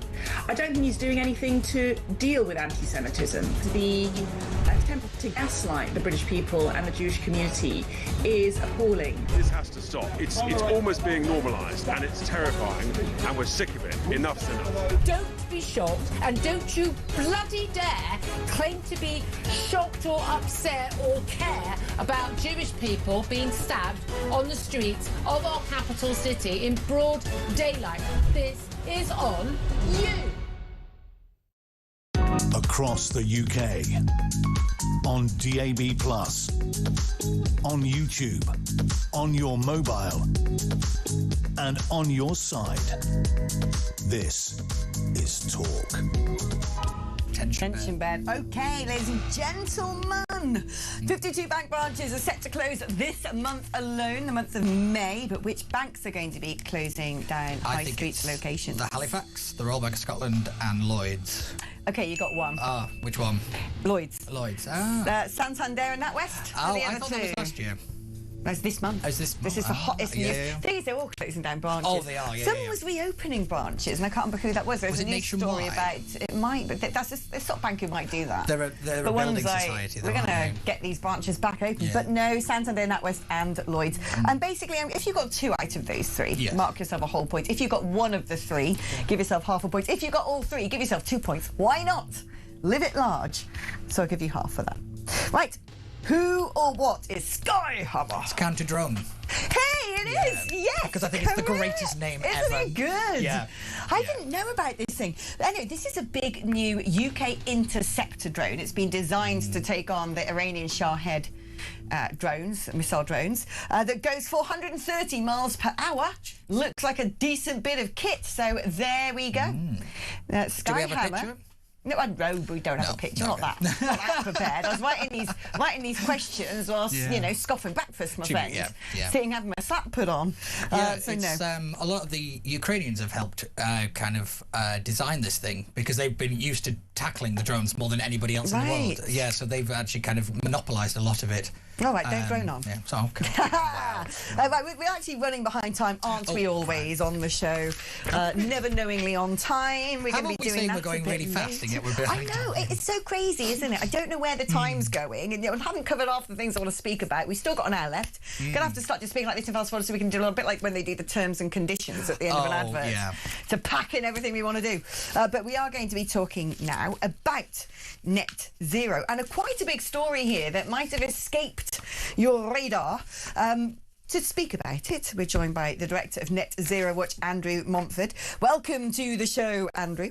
Now, good morning. This I think is quite big, which is the fact that BP, which is one of our biggest energy companies, is considering quitting the North Sea because of blimmin' Ed Miliband. The firm's new boss, Meg O'Neill, who took over a month ago, is weighing up a £2 billion sale of the assets. Now, Ed Miliband has attacked them for profiteering from the war in Iran and all the rest of it, describing them as morally and economically wrong, and also the net zero drive. Labour's stopped new drilling, extended the windfall levy, which means oil and gas operators have to pay 78% taxes on North East profits. I mean, how monumental is this, Andrew? If BP go, that's it, we're out, we're done, we're leaving UK territorial waters. Yeah, it is a massive vote of no confidence in Ed Miliband's regime, if you like. It is very, very serious for the North Sea. I mean, obviously, BP is going to try to sell the assets in the North Sea. And I think the $6 million question is whether anybody's going to want to buy them. Because, if you are paying 78% tax on the profits, why would anybody want to fork out a load of money to run an oil field where all the profits goes to the Treasury? I mean, it's insane. It just won't happen. I think BP are probably going to end up stuck with these assets unless I think there is some hope that some small operator might think, well, okay, if we get a reform government in a couple of years, this could all change, and we could actually get some assets on the cheap. That's what we've got to pray for, because we need those assets producing gas. We're in a worldwide shortage of gas after all the trouble in the Middle East. the bidding war for LNG, liquefied natural gas, for next winter is going to go sky high. And the idea that you would refuse permission to open new gas fields in the North Sea at such a time is just crazy. Ed Miliband is a walking, talking national disaster. Oh, I think I think he's committing acts of sabotage and, frankly, domestic terrorism. I actually mean that, because if it was, when you look at what's going on in Iran, with Iran trying to bomb the oil and gas fields of its neighbours, and America bombing the oil and gas fields of Iran, or holding short of doing any more. Actually, if you take out what is considered civilian infrastructure, like energy supply, it's a war crime. It's actually it is a war crime to do that. Absolutely. I mean, Ed Miliband he's not just failing the British people. He's failing the people of the world, because the people of the world need that gas for this winter. And he's just saying, well, I'm just refusing to help at all. And of course, we've said this 100 times, haven't we, Alex? I mean, he is a religious zealot, and he doesn't care how much pain is caused to how many people. No. He wants to do net zero because it's an article of his faith. And you can't expect rationality from people who think like that. I've got a couple of random questions for you. So I keep doing this today, unprepared. So first of all, I was reading on the train up here that people are rushing to buy tumble dryers because apparently Mad Ed is trying to ban those things or something. Yeah, again, I mean, this happens across the board, doesn't it? The eco warriors in Whitehall, led by Ed Miliband, are trying to sort of squeeze the regulations so tight that they can essentially force you to stop having these things. I mean, I don't think banning tumble dryers will be the end of it. I mean, obviously they've squeezed the regulations on things like vacuum cleaners. They've squeezed the regulations on car fuel efficiency, and they will keep squeezing and keep squeezing until these things become luxuries that are only enjoyed by wealthy people. Right. Ordinary people won't have tumble dryers at all. Slip of the tongue there, because you said squeeze people and kill before you said until. And I was like, yes, and kill, because it's a real thing, the sort of, eating or heating of pensioners. But I want to know, if you can't use a tumble dryer, how do you dry your clothes? If you happen to have a lovely garden and it's the middle of summer, great, go peg them out. A lot of people do not. But also that's not even plausible, at least a half of the year in the United Kingdom, because of rain or winter, at least half the year, probably a lot more. So what are we supposed to do? Hang clothes up on clothes horses around our houses? Because I'll tell you what, that creates a black mould problem. It is a terrible thing to hang wet clothes around your house, because you will get mould, which kills certain people. Yeah, I mean, black mold is extremely dangerous, actually. Yeah, and I have a problem in my house with black mold, so it is an issue.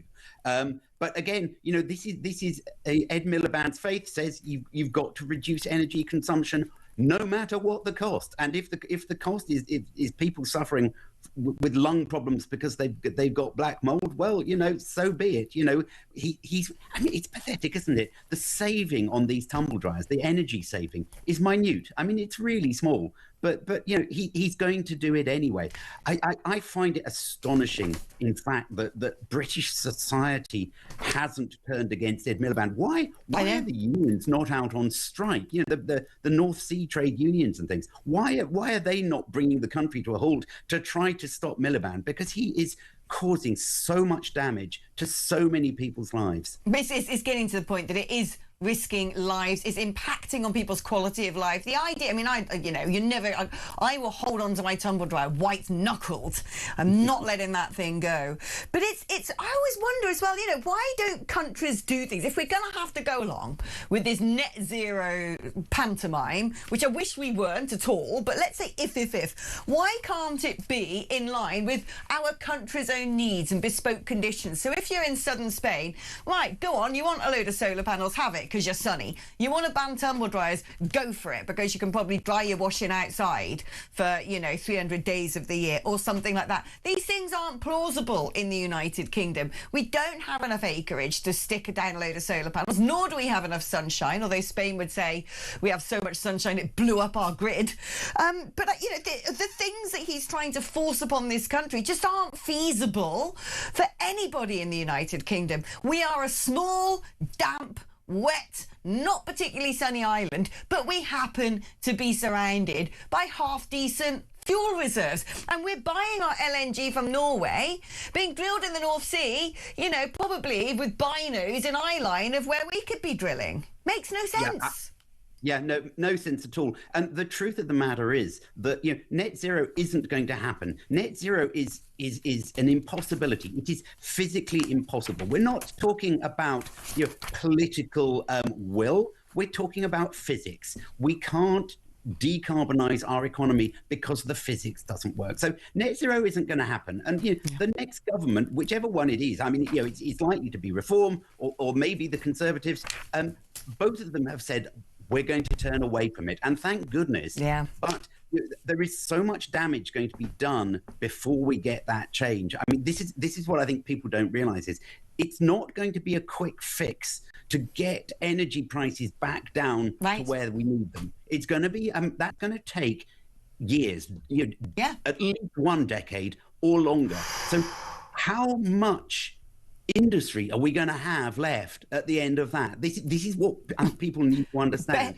Barely got any left now, Andrew. That is the problem. Exactly. This is costing real livelihoods. It's impoverishing people, real winter deaths. And if the tumble dryers go, people with asthma, chronic eczema are going to have a nightmare. It is sick. Andrew, thank you ever so much. Got to leave it there. Right, we've got a couple more quiz questions. Now, when we come back after the break and give you your answers, we are going to be talking to Major General Chip Chapman, who's the ex-head of Counter-terrorism, about all of the things going on, the fact we're on a high alert at the moment. Anyway, before that, Tension bed. I know, so it got in there and I could hear Tech Up pull the fader down again. Sorry, I know I sort of broke your rhythm there, Tech Up. As an aside, we spend 16 billion subsidising renewable energies as well, so they're not even as profitable or as good economically as they make them out that people in, you know, National Trust or something or the other in Scotland are being paid £10 million to stop the wind turbines running because it's so windy it could overcharge the grid. We've got to spend 28 billion just to upgrade the grid, 90 billion by 2030. And that's that GB Energy, in it, run by that one German man. Talk about the bomb. So you have to laugh because it is so farcical, but it's actually getting to a stage of it's costing lives and livelihoods, and that's not funny. Ed Miliband is a monster. Right, here we go. Some lighter questions now. Right, okay. Which cereal has Kellogg's just axed that's been on sale since the early 90s? It's not one of the big ones because, you know, if they got rid of, like, you know, a big boy, you'd know about it. But I think everyone would have had this I definitely had it when I was growing up. Launched in the early 90s and been on sale ever since. Which cereal is no longer going to be produced or sold by Kellogg's? And I don't know why I put this in because I know nothing about it, but I just read it on the pages and I was like, all right, let's throw that in. The longest ever frame in snooker was played last night in a face-off between Wu Yizhe and Mark Allen. One frame of snooker. The longest ever. But how long did it last? Oh, that's a good question. Let's give you we'll give you a time frame of plus minus 10%. All right, okay. Okay, all right. Answers coming up after this.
across the UK. On DAB+, on YouTube, on your mobile, and on your side. This is Talk. Right, tension, Ben. Go for it. Okay, so the cereal that Kellogg's is axing. I went muesli. Kellogg's muesli? I don't know. Frosted Wheats. Is it really? Yeah, they're gone. I used to love They're them. gone, goodbye. Longest ever frame in snooker? 3 hours. I've no idea how long a snooker game lasts. I've never played. 100 minutes, so 1 hour 20. That was the right, longest okay. ever frame. Really? So there you go. Yeah. Okay, so if you've got plus or minus 10%, so if you've got 90 minutes or 110 minutes, we'll give you a point for that. Okay, how you doing out there? Doing well? This is actually harder, I'm just saying. Right, we've got to get back to Olaf then, aren't we? Oh, I'll just, I might email these to the bosses. Yeah, how well did you do then? Yeah. Okay, right, let us get on with getting on. Yes. So we're joined now by Major General Chip Chapman, ex-head of Counter-terrorism for the MOD. Thank you so much for coming on the programme. I dare say you've been quite a busy man, given the current news about our security threats level being raised. Even coming into work this morning in this building, it's like entering Fort Knox. Talk to me about what is going on behind this security threat. Without a doubt, I'd imagine things put out by the Iranian embassy are part of it. But are there other things that have changed? Well, the reason that JTAC, the Joint Terrorism Analysis Centre, changes the threat state is based on 4 real factors: targets, timeframes, available intelligence and capability. We've got actually a bit of a paradox, really, because we've gone up to severe, which is level 2, and attack is highly likely, whereas in Northern Ireland, which has always been the thing which has propelled terrorism historically in the UK, they've actually gone down in the last year to substantial. However, there were 2 attacks in Northern Ireland in the last 3 weeks, one in a police station in Dunmurry. What I think you'll see, and the reason that you mentioned, Alex, about security when you came into work today, the alert states are also a tool for security practitioners working across different sectors and the police to determine what protective security measures are really required. And that could be from government in enhanced warrantry, more intrusive surveillance on people looking at their computers or phones and things like that, or in the education centre where there's a mandatory prevent element to it. For example, I'm an honorary fellow of the university. I had to take prevent training. So all that should lead to what we call ACT, Action Counters Terrorism. So if people see or think anything is suspicious, use the counter-terrorist hotline 0800 789 321. Now, the Home Office put out a rather eyebrow-raising post the other day, sort of talking about the terror threat levels being raised to severe as a result of an increased threat from Islamist and far-right terror attacks. And I sort of thought, I read that, and, the typical side comes like, really? Every time do you have to mention Islamist and then far right?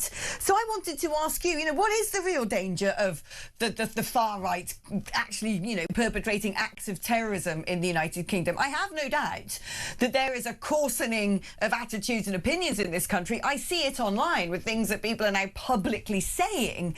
But I don't know, because when I look at a lot of the things that have happened that have made news headlines, it seems to me to be more connected with the far left. So why are they, is it true? Have we got this sort of mounting, real, imminent threat of a terrorist attack from the far right? Well, if you follow the statistics, and the Home Office put the statistics out 4 times a year, you'll find that of the 267 people who are in custody, 60% of those have an Islamist background, 30% have a right-wing extremist background, and 10% have other, could be anarchists or mixed, unclear and unstable. So if you were to go back 10 years, that would probably have been 10% in the right-wing extremism. So that is raising. But again, like all these things, you need to look at the metrics. One of the things about far-right people, for example, is one of the things we look at is lethality. Far-right plots don't generally come to fruition. They're caught and jailed, and they don't generally kill many people. So it depends what metrics you're looking at. It is rising. Let me give you 2 cases which were prosecuted and people charged late last year. 2 Islamist guys jailed for life. They were going to blow up synagogues. 3 guys in Yorkshire jailed for 29 years. They were going to blow up mosques and potentially synagogues. So there is sometimes an intersection on synagogues from both the far right and Islamist. I mean, the other thing is, because I keep saying, what about the radical left, the extreme left? Because Starmer's talking, he may be prepared to ban Palestine marches. I want to ask you about whether that would actually even be effective in a minute. But whenever you see these things, the placards being handed out, a great number of people on there, to me, are leftist. There's Socialist Workers' Party, it's Palestine Action, which seems to be a lot of middle-class kids. But people are prepared to pick up a hammer and attack a police officer. Now, I don't associate any of those things with the far right at all, but more the anarchic left. Yeah, that's loosely, I think, very true. The thing about if it's a terrorism is that Counter-terrorism Command, MI5, follow the threat. They don't follow people with placards. If it's a threat, they will prosecute them if it is a terrorist in the terrorist milieu. Some of the things you mentioned, of course, are criminal acts. They'd be prosecuted for those. And actually, in law, there is no crime of being a terrorist. We prosecute people for acts against criminal law. So, for example, the attack the other day, he's not being prosecuted for being a terrorist. He's being prosecuted for attempted murder on 2 people. Now, let's go back to the idea of some thinking about looking at legislation to now potentially ban some pro-Palestine marches.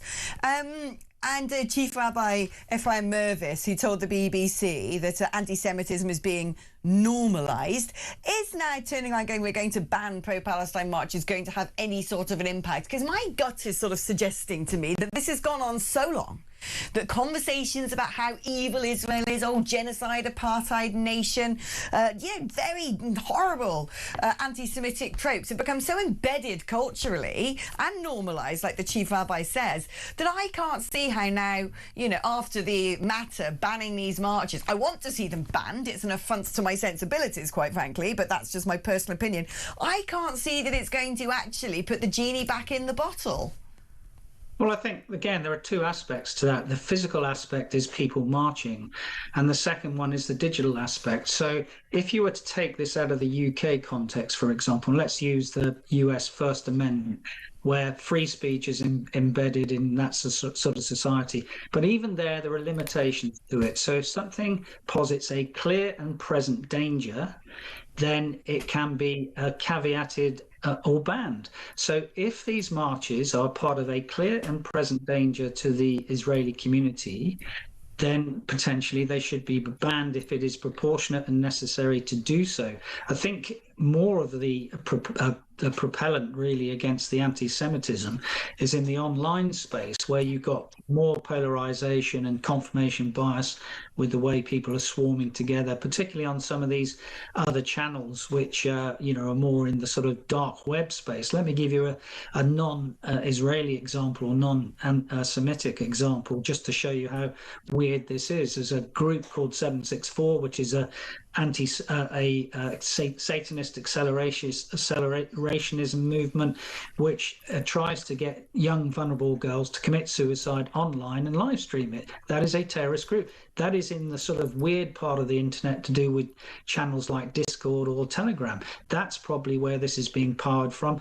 But in terms of anticipatory self-defense, which is something we would use in the military thing, if there is a pattern of activity which shows these marches are connected to assaults, either hate crime or terrorist actions against the Jewish community, then they probably should be banned. Oh, to be honest, I just want to see them gone, because I just don't think they have any place in Britain, quite frankly. And turns out I'm not as liberal as people might think. Major General Chip Chapman, thank you ever so much for your fascinating insights. I mean, I just kind of think, look, when I come into this this debate, people say, well, right to protest, right to this, right to that. I think those rights should have called to British people about British matters. I don't think there should be an automatic right to protest because something's gone on in Eritrea. Yeah, that only happens because you brought people from Eritrea here. Yes, not our business. And frankly, we're not involved in what's gone on in Gaza. Whether you like what happened in Gaza or not, we're frankly not involved. Not our war. No. And unfortunately, that war is now being fought on our streets. Exactly. That is the big problem. I got no problem banning this stuff. No. None at all. No. No But problem. the one thing I would have liked to have asked is Britain more resilient if something major does happen than when he was in charge? Because that's, 2010? That's a long time ago now. Yeah. Do we really think, well, we have a National Health Service that gets taken out by a flu, ironically. So, I look at Heathrow when the one terminal goes down. The other thing is, when we identify how terrorist attacks might be carried out, they change the game. Yes. You sort of take guns off people, they use knives. It's now the thing that gets me is I get on because I was like, moving out of London, it's all getting a bit hairy, and so I get on the train now, and then that man on the train to Peterborough tried to conduct a knife attack in closed space. It's very difficult because when you go through a train station, especially a rural train station like mine, there's you don't even have an electric barrier. You sort of ask to show your tickets on the train, and if you're someone who wants to do something horrible, you will look for the weak point of entry. You're not going to try and get on a sort of train in the middle of central London where you've got police milling about everywhere. You're not getting on the Eurotunnel, are you? No, exactly. And so this is the thing, and it impacts on everybody's. And this is a capabilities thing. Are we giving the right amount of money? Have we got the right amount of people dealing with this problem? If we don't, why? If we've got people who are, charged with murder in Egypt coming over, we're putting them up in a hotel and they're free to go out on rape sprees, then clearly no. We're not keeping eyes on anybody who could be of danger to the public. And that's why you keep hearing he was known to prevent. To prevent from being rubbish. Yeah. Okay, there we go. Tension bed. Got to whiz on through. Yeah. Okay, in keeping with what we were just talking about, how many migrant hotels are currently open in Britain?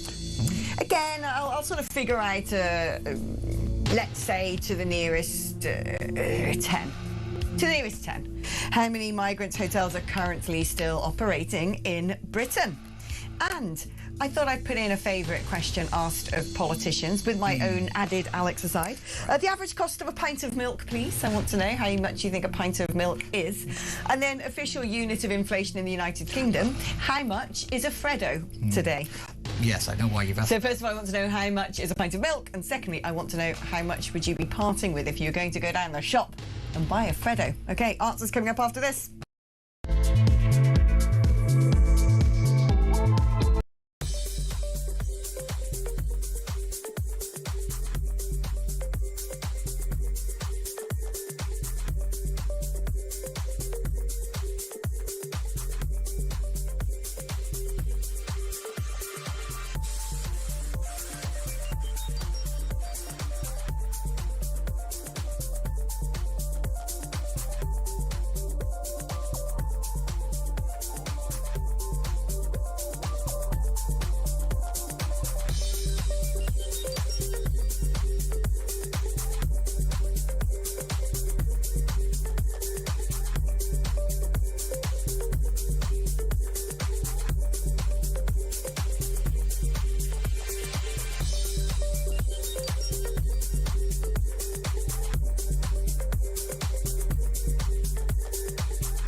Across the UK, on DAB+, on YouTube, on your mobile, and on your side. This is Tension bed. Right, time flies when you're having so much fun. How many migrant hotels currently open in the United Kingdom? About 180. Oh! 185! Oh, that's pretty good. 4 points for that. Well done. The peak was 300. Yes. But they've only closed about 11 since Labour have come into power. That's it. How many are they open? That's the other question. 1,000. Right, the average cost of a pint of milk, please. Oh, I don't know. I was going to say really out of touch. £1.09. 90p. Oh, is it really? Oh, right. Okay. 90p. See, I buy Not too far Cravendale. away. I buy Cravendale. Yeah, unfortunately, I've got a milkman. Oh, I miss So a I don't know milkman. anymore because I get milk and eggs delivered and I just pay by direct Yeah, my debit, parents and still get probably very expensive, but very delicious. Like Yes, a nice creamy cream at the blob top. on the top. Do you have one of those caps so the birds don't peck at you? I did, and I've lost the cap. I think a magpie nicked it. Anyway, and what is the average cost of a Freddo? 30p. Yes, I'll give Yeah. you that. It's 30 to 35p. Yeah, So I think you're still man of the people. Yes, relatively. also, there's a bill in Parliament to bring it back down to 10 pence.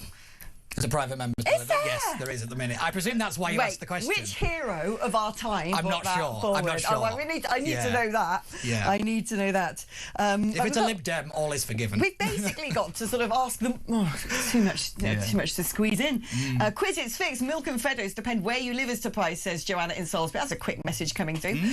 But that's why it says price of milk was 85 to 95, depending where you are. So average 90 and 30 to 35p for the Freddo. But again, if you've got a milkman, you want non-homogenised, organic, non-pasteurised, you get it from Borough Market or something like that, then yes, it is going to be slightly different. The reason we asked that question is it used to be set by the government until the 1980s.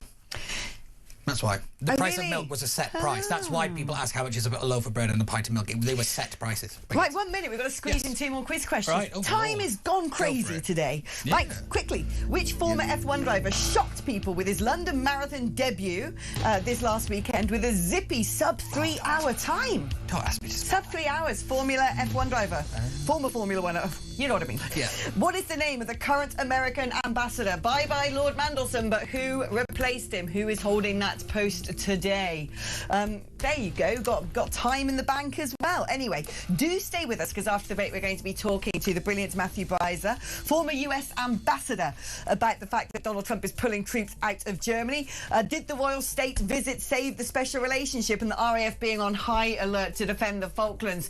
Did Trump mean it when he said he would no longer back Britain's sovereignty over those islands? So big issues to discuss with Matthew and the answers to those questions just after this. I will see you in a moment.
across the UK. On DAB+, on YouTube, on your mobile, and on your side. This is Talk.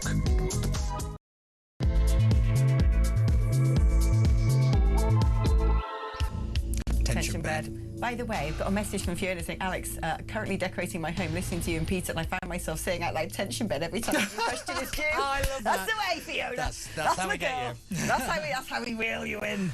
Right, here we go. Which former F1 driver and former fantasy husband of Miss Alexandra Phillips, I had a crush on him for years, shocked people because he ran the London Marathon for his very first time, sub 3 hours. I guess it Jensen Button, but I wouldn't know. No. Oh. No, Sebastian Vettel. Yeah. Yeah. I knew, as soon as you said he was a fantasy husband, I thought, I think this is Vettel. And then I discovered he was kind of woke, but never mind. I still got a soft spot for him. He aged in fast forward, a bit like this show with its times. Like he was so like, is it because he drove so fast? Well, his first world championship, he looked about sort of, wide-eyed and fluffy-haired, about 18 years old, and then by the end of it, he was bald and withered. I still love him though. Right. What is the name of the current American ambassador? Christian Turner. Sir Christian Turner is correct. I've met him many times. Oh, have you? Yes, he's very, very close nice personal guy. friend, is he? Well, no. Just like Mandelson was. Let's not say that. He won't die. Thanks to the... Oh, there you go. Nice guy. Yes, lovely. What did you make of... Actually, we're now going to be talking about American matters. We were hoping to speak to Matthew Bizer, but we don't know if we're going to be able to due to, let's call them, technical issues. But what did you make of the fact that there were these leaked comments that he supposedly made to some visiting sixth form kids to, as a... But was it back in February or something? Was he sort of talking about the special relationship? I think it was, yeah. What did you make of that? Odd.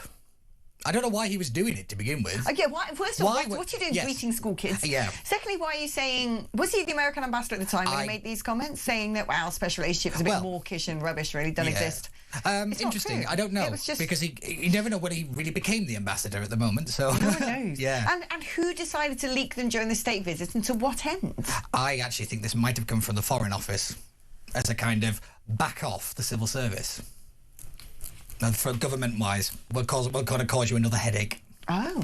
Yeah. Interesting. The Foreign Office is not, and the civil service is not happy about being thrown under the bus for political appointments. And SW1 is very aware of it. I see. Well, I don't blame him, frankly. On this one, I'm with the blob, I'm not going to lie. I know. Rarely am I, but on this, definitely. Now, let's talk about, because there's a lot to discuss about things going on in America. So, first of all, the state visit. We're still sort of underway, actually, because they're currently in Bermuda. Yes. Of which the king is the king. But before going over to Bermuda, of course, he did 4 big days in America. The Americans were all over it. They loved it. The biggest, in terms of pomp and ceremony, the biggest state visit, the most lavish state visit ever. Really? So they say. Yeah, and it had all sorts of facets. But what really struck me was the bonhomie. And even when Donald Trump sort of made a major faux pas by suggesting that, King Charles had said to him privately, he agreed with him about we should have joined him in Iran, that actually he's got the better ideas over Ukraine, which made a lot of British people go, oh, you can't say what the king says privately. Maybe he didn't. I thought the response from the palace was sort of just like, yeah, whatever. Yeah. It was a bit like weirdly, I think they are actually very good friends. I think they understand each other, and I think that is the thing that people don't get, because we live in orange man bad times, and therefore anything that man says has to be wrong. It is the devil incarnate, and that is why I don't listen to half of the people when they talk about this subject, because they don't look at it objectively. The king has done more for British diplomacy in one state visit than Keir Starmer has in his entire premiership. And you know what I saw a little bit of in King Charles in this visit? I saw a little bit of the old Prince Phillips, and I loved, man, Prince Philip. I missed the bones of that geezer. Also, but his comments are sort of like, if it wasn't for us, you'd be speaking French. Yes. I was like, get in there, son. Love it. Because Trump said he was jealous of the king's, King's speech. When he addressed both houses of Congress. Yeah, it was a very, very good speech. He did kind of dip into that kind of, what did he call it? The cardinal call of inward looking. Every US, every kind of Brit that goes to America tells the US don't become inward looking. That is just kind of part of the script, despite the fact that it's more outward looking than I think we are at the moment, if I'm being honest. I think interesting, it is the government of the day who asks the king to go and do these things, and the government of the day know full well that they have rather upset Mr. Trump. I would say Mr. Trump's got every reason to be upset. Yes. Quite frankly, I think the way that we have behaved is disgusting. But what is interesting is there's been immediate positives. We've seen tariffs stripped on whiskey, for example. That seems like a small thing, but to Scotland, that's huge. Of course, Donald Trump, big admirer of Scotland. And I'd imagine that I feel like Charles and Camilla probably enjoy a good scotch as well. Oh, yeah. Without a doubt. Yeah. But then there have been a lot of fights going on between Trump and his European allies, former European allies. And there's been this sort of strange leaked email from the Pentagon saying, well, we're going to do X, Y, and Z, because the Europeans failed to comply, not just failed to comply, being willfully obstructive about our intentions with Iran and downright rude. Now, the first thing is the idea that they're going to withdraw, and I think it is true, what is happening. Yes. Removing 5,000 US troops from Germany. Now, you've been boning up on this, haven't you? Talk to me, Barnesy. So basically, this is just taking it down to post-2022 levels. So it's not actually that they're going to be none, it's just bringing it back down. Isn't there like 30,000 or something over there? Yeah, as long as they don't take away the anti-gravity bombs that are in Berlin, we're fine. That's when you start to panic. When you actually start to remove the hardware, that's when Europe has a major problem, because it is the actual kind of this nuclear umbrella, it is the kind of the defensive umbrella that keeps us safe from people that would like to blow us up. Now, do you think that he's right to do this, given that all that happened was Friedrich Merz made some comments about the Iranians embarrassing America in these negotiations, well, also failed to actually support America? Yeah. I think is there more going on here? I think this was the straw that broke the camel's back. I think he is sick to death of Europe calling him names and then demanding that, American taxpayers foot the bill. And also pay for Ukraine. Yes. Yeah. Pay for Ukraine. I love this idea that he's suddenly on the side of Putin. He gave them the Javelin missiles that Biden didn't want to give them.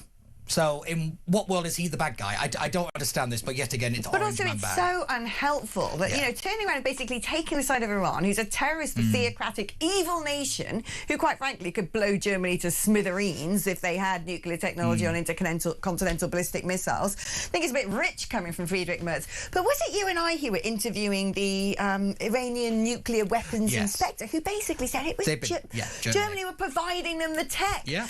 I remember, I think this has been going on a long time with America and Germany, whoever's in the Reichstag and whoever Bundestag, right? Did I just call it Reichstag? I think you did, yes. I was going to move past it, but there you go. Sorry. Apologies to Germany, the Bundestag.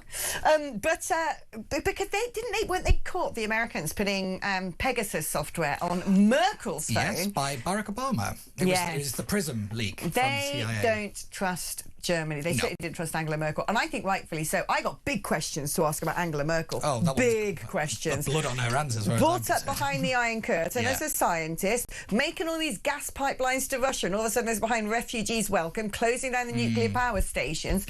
Who's bidding what you're doing, love? Exactly. Yeah. If you want to trace everything that went wrong in Europe, that decision, 2014, opened the floodgates. That decision by Angela Merkel changed everything.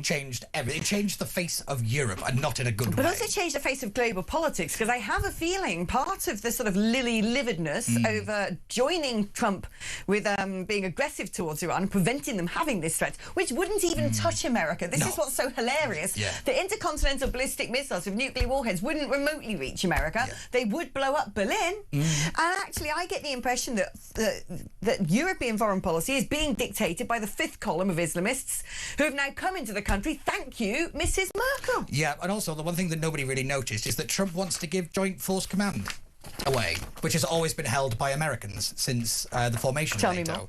So basically, it's we're about to get a bit of it, and I think it's going to Italy is the next one, because obviously he likes Meloni.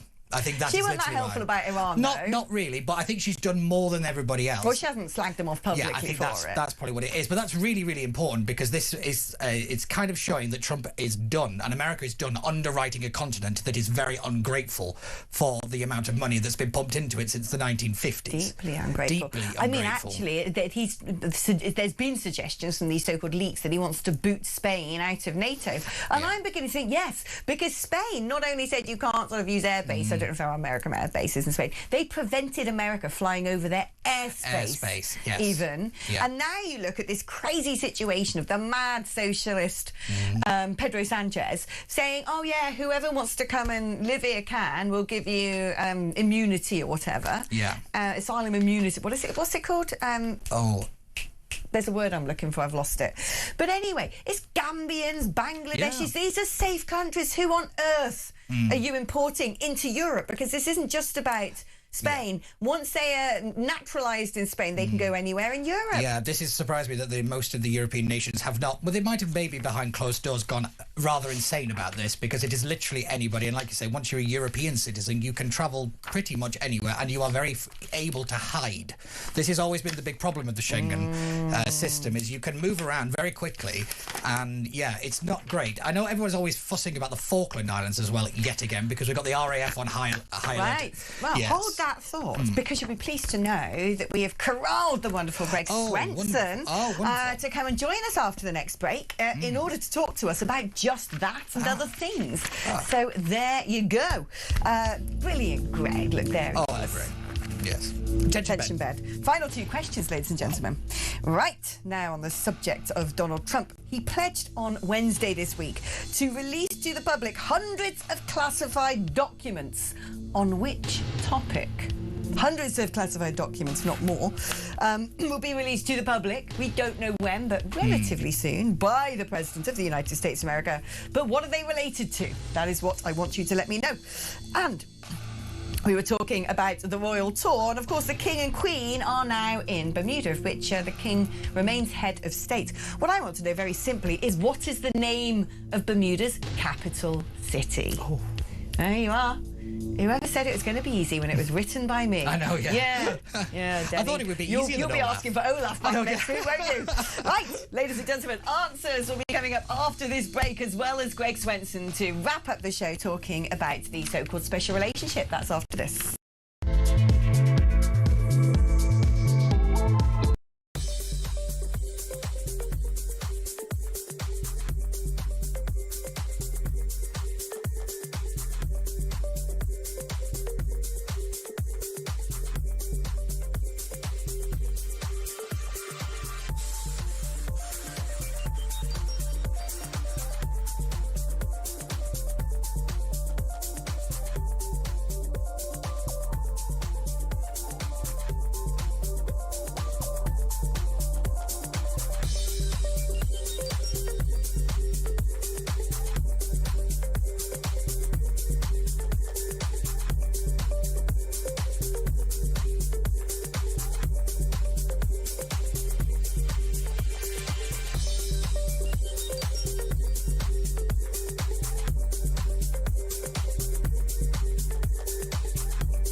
Is Starmer fueling anti-Semitism? I don't think he's doing anything to deal with anti-Semitism. The attempt to gaslight the British people and the Jewish community is appalling. This has to stop. It's almost being normalised, and it's terrifying, and we're sick of it. Enough's enough. Don't be shocked, and don't you bloody dare claim to be shocked or upset or care about Jewish people being stabbed on the streets of our capital city in broad daylight. This is on you. across the UK, on DAB+, on YouTube, on your mobile, and on your side. This is Talk. Tension bed. Tension bed. Ooh, right, here we go. We did that one before. Donald Trump pledged on Wednesday to release to the public hundreds of classified documents surrounding which topic? UFOs. Yeah, man! I knew it was you. It's UFOs. Oh, I cannot wait. I am in for a penny, in for a pound. Love it. See you for a week, Literally. No, I'm just going to basically be sitting there in a slanket listening to Sean Ryan's podcast, Joe Rogan's podcast, Jay Anderson's podcast. I'll be like getting involved in my UFO community. Wow. I'm not really in the UFO community, kind of am, but I'm not. But I love it. I can't wait. I hope there's some good stuff. Yeah. I really hope there is. Right, and the King and Queen are concluding the royal tour in Bermuda, of which the King is still, of course, the head of state. All I want to know is what's the name of the capital? Yeah, it's always difficult when it gets to the Caribbean, isn't it? Because I think it's something like Saint something. That's normally a goodish bet, but it isn't in this. I want to say Saint Stephen. It's not a saint. Is it not? No. No, it's actually Hamilton. Hamilton? Yeah, indeed. I don't know why. Well, I'm just thinking it's Hamilton, the amount. Who knows? Do you what's your score then? Not very good. So this is out of 18, which normally the Olaf is out of 20, and 16 out of 20 was your sort of record with Olaf. What have you got out of 18 this time? Struggling to add up, ladies and gents. What did you get? That's what I want to know. Did anybody get the full sweep? And I want to know who's beaten Barnsley. 03444991000. Send me a WhatsApp. 11 out of 18. You suck. Okay, that one felt don't know what that was. Maybe that was like the struggled whimper of Greg Swenson as he's waiting to join us on air. Who knows? Does he know the name of the capital of Bermuda? Let's find out. Let's welcome Greg Swenson to the programme. Hey, Greg. Hello, Alex. How are you? Thank you for joining us such last minute. We really appreciate it. Did you know what the capital of Bermuda was by any chance? Of course, because I actually ran a company in Bermuda for a few years and spent a lot of time there. Beautiful place. Love Bermuda. Greg, if you were 10 years younger or something like that, I'd be snapping at your ankles. What a wonderful man he is. Companies in Bermuda. He always smells like money. You haven't? Yeah, it's a great place. Ironic for a British tax haven, isn't it, that we don't? I know, yeah. Do you know what? I might just move there. I might move to Hamilton. Let's have a look. Yeah. You coming, Barnsley? Yeah, why not? Yeah, I could do with that. I don't do well in the sun, but there you go. Hopefully some British overseas territory we're going to be able to hang on to. See what I'm doing there? Segueing to the Falklands, because there was this sort of this leaked email from the Pentagon. Was it real? Was it not? There, some pretty was it JD Vance who's downplayed it, going, "Wow, don't pay attention to any of that."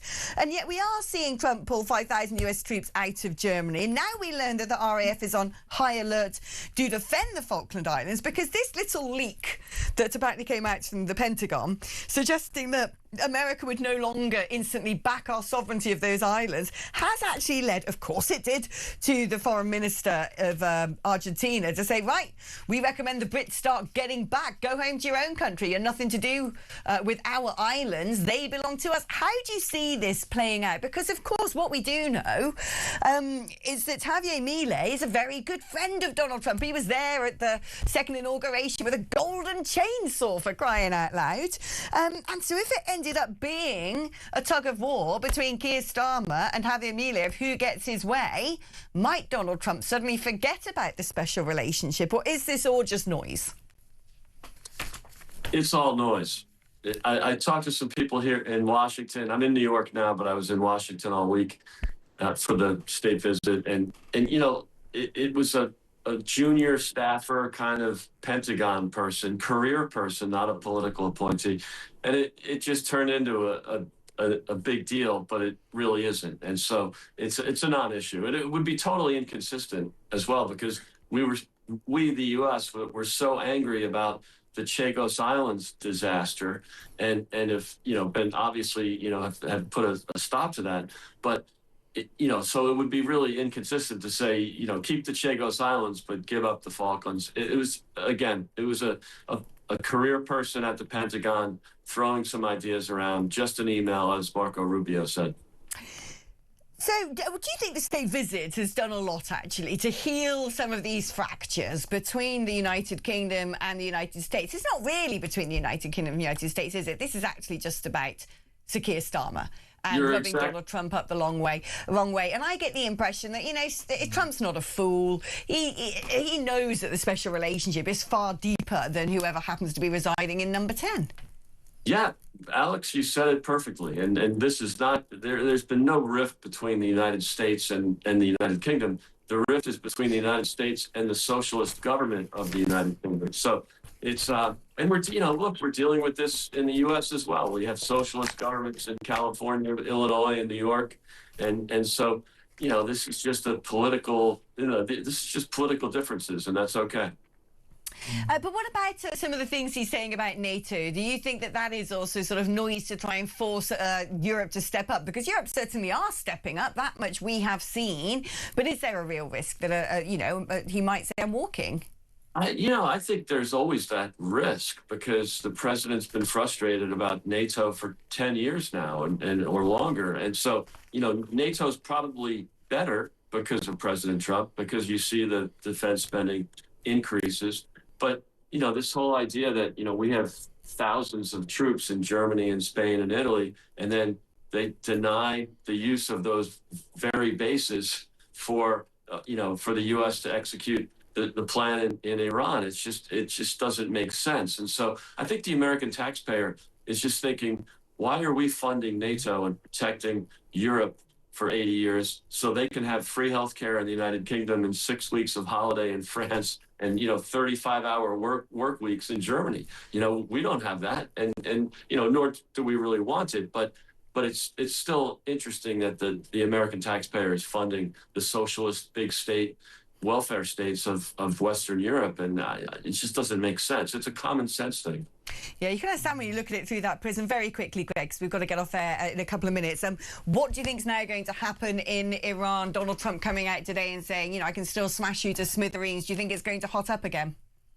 Yeah, it probably will, because I think the regime, if they're still in charge, the regime are, lunatics and would rather die a slow death than give up their power. The IRGC, on the other hand, they're capitalists, right? They have a lot of economic interests.